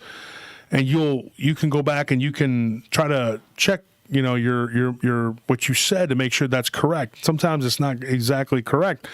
If I was doing that during my show, wouldn't that show up? Like, and they're saying that I did that. I'm just like, what are these people talking about? Like, some of the stuff they talk about is so asinine, dude. It's like, and it's just stupid, dude. Like, and it's like the same people. Unfortunately, the bad people, they leave bunches of comments. Just, one or two of them will leave 7 or 8 comments. Whereas the good people, the cool people, they just leave like one comment. Hey, great show. You're doing good. And they don't feel the need to just gush repeatedly. But the bad people, half the comments will be taken up by 2 or 3 of them just saying a bunch of mean stuff over and over again because, I mean, it's America in a nutshell, isn't it? Just the dumbest people having the loudest voices. Stupid, man. I mean, people we don't want to hear about are talking the most. Yeah, and if you're going to, if you're going to say something, at least be correct in what you say. I mean, quit lying. Stop lying on me, dude. I mean, it's like, I don't know what you're wanting or whatever, but I guess if you want me to be the robot, that's not going to happen. Okay? No. It's just not going to happen. I'm going to be me, and I'm going to be real, and I'm going to bring you what I got. And I try to, when I come and I sit down here, or when I record, if I put it out there and I drop it, I want it to be grade A. I want it to be good. I want it to be something that you're going to go, hey, let me take this to my friends and go, hey, because people say, well, and the guy I used to work with, he says, oh, you're going to have bad shows. It happens all the time. Not for me. I don't believe in that. I don't believe that you can have bad shows because what happens, it's like having a restaurant. I told a friend of mine, he has a restaurant. He's a great guy. But he's got a couple things on his menu that I told him it's a bad idea. As you sell very little of it, and all it does is make your restaurant look bad because that's not what your specialty is, and you're giving them the option to purchase that. So when they go to your restaurant and they look at the menu and they don't get the stuff that you specialize in, say that you sell fried chicken, they show up and they want your oysters, then they eat those oysters and then they're going to be like, hey, this place sucks. I went there and I hated the food. Well, yeah, dummy, because you ordered oysters, dumbass, instead of like what they're famous for, which is their fried chicken. Well, in a way, though, is like that's why I don't want you got to make sure that you put your A game into every episode because somebody might listen to that one episode. Well, that's exactly. They're going to make an opinion based on that one episode. Like, hey, Josh Turner, boy, he's a turd, man. Screw him. He got the blah blah blah. Yeah, I was gonna say like that meal, like they only eat one meal, so they're not gonna come back and try all your other stuff. So yeah, is it their fault for not trying what you specialize in? Maybe, but it's also your fault for not, giving your best out there and putting what you know. If you can't cook oysters, don't cook oysters. Plain and simple. And we try our best to give a good show, so. Obviously we can't be perfect, but we also try not to be. I think it'd be pretty boring really quickly if we just made a great show or made a perfect, boring little, just exactly how you wanted a show every time. Mm-hmm. I mean, sometimes our funnest moments are when we just go into a small tangent because of something we said, and you start joking around and going into like this big skit that you go into that just happens naturally. Yeah.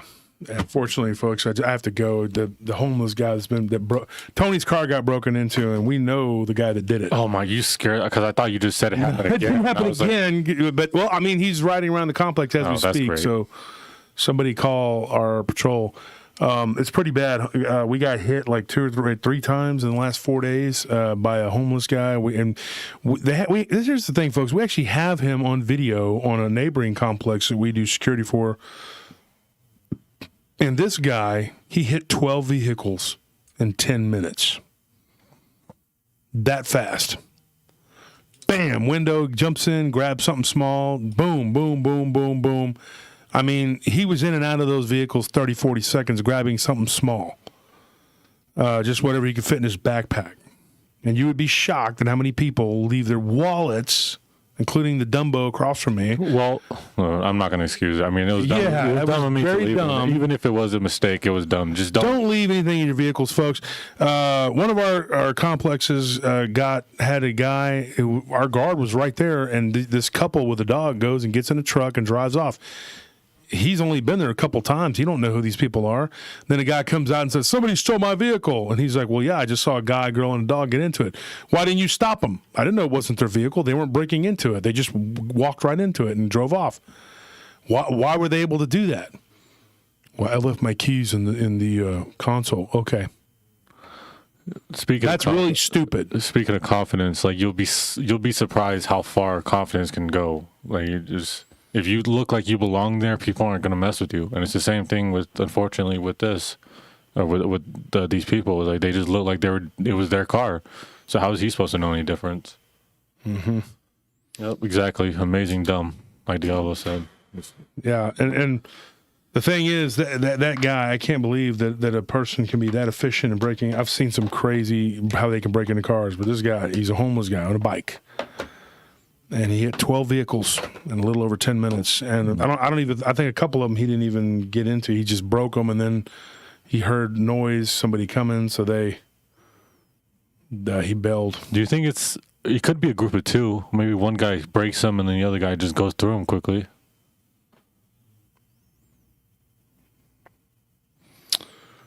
All right, so folks, we got to run. Thank you for tuning in. Great time as always. We had a good time.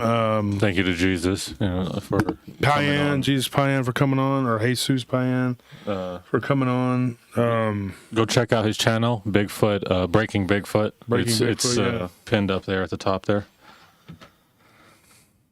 So I got to go. Whoa, getting a phone call here. Uh-oh.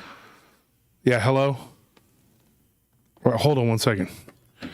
So that's what I do all day. I get liquored up and I sleep out in a tent, and then I go and I break into y'all's cars in the city of Austin, because you got the dumbest mayor on the freaking planet. He lets us do this, and he even provides porta-johns and showers for us to live underneath the bridge, and now I'm going to steal everything. You dang vangrin. Wow. I'm going to get you next time. That sucks. All right, guys, we'll see you. Thanks.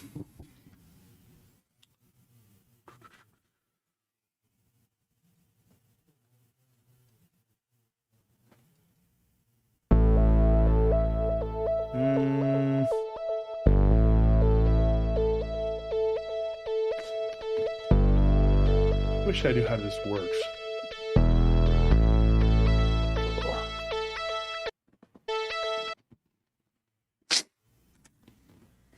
Man.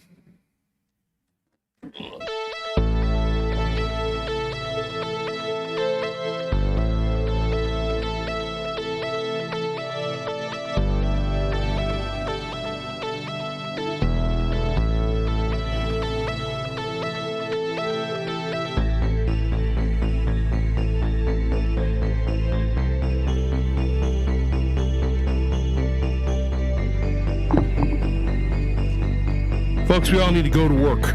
Go back to work, everybody. Okay? We got to keep this country going. We got people not working. My generation's sandwiched between the entitled, greedy generation and the entitled, lazy generation. Somebody's got to work. Apparently, Generation X is 70% of the workforce, so whatever. All right, folks. Good night.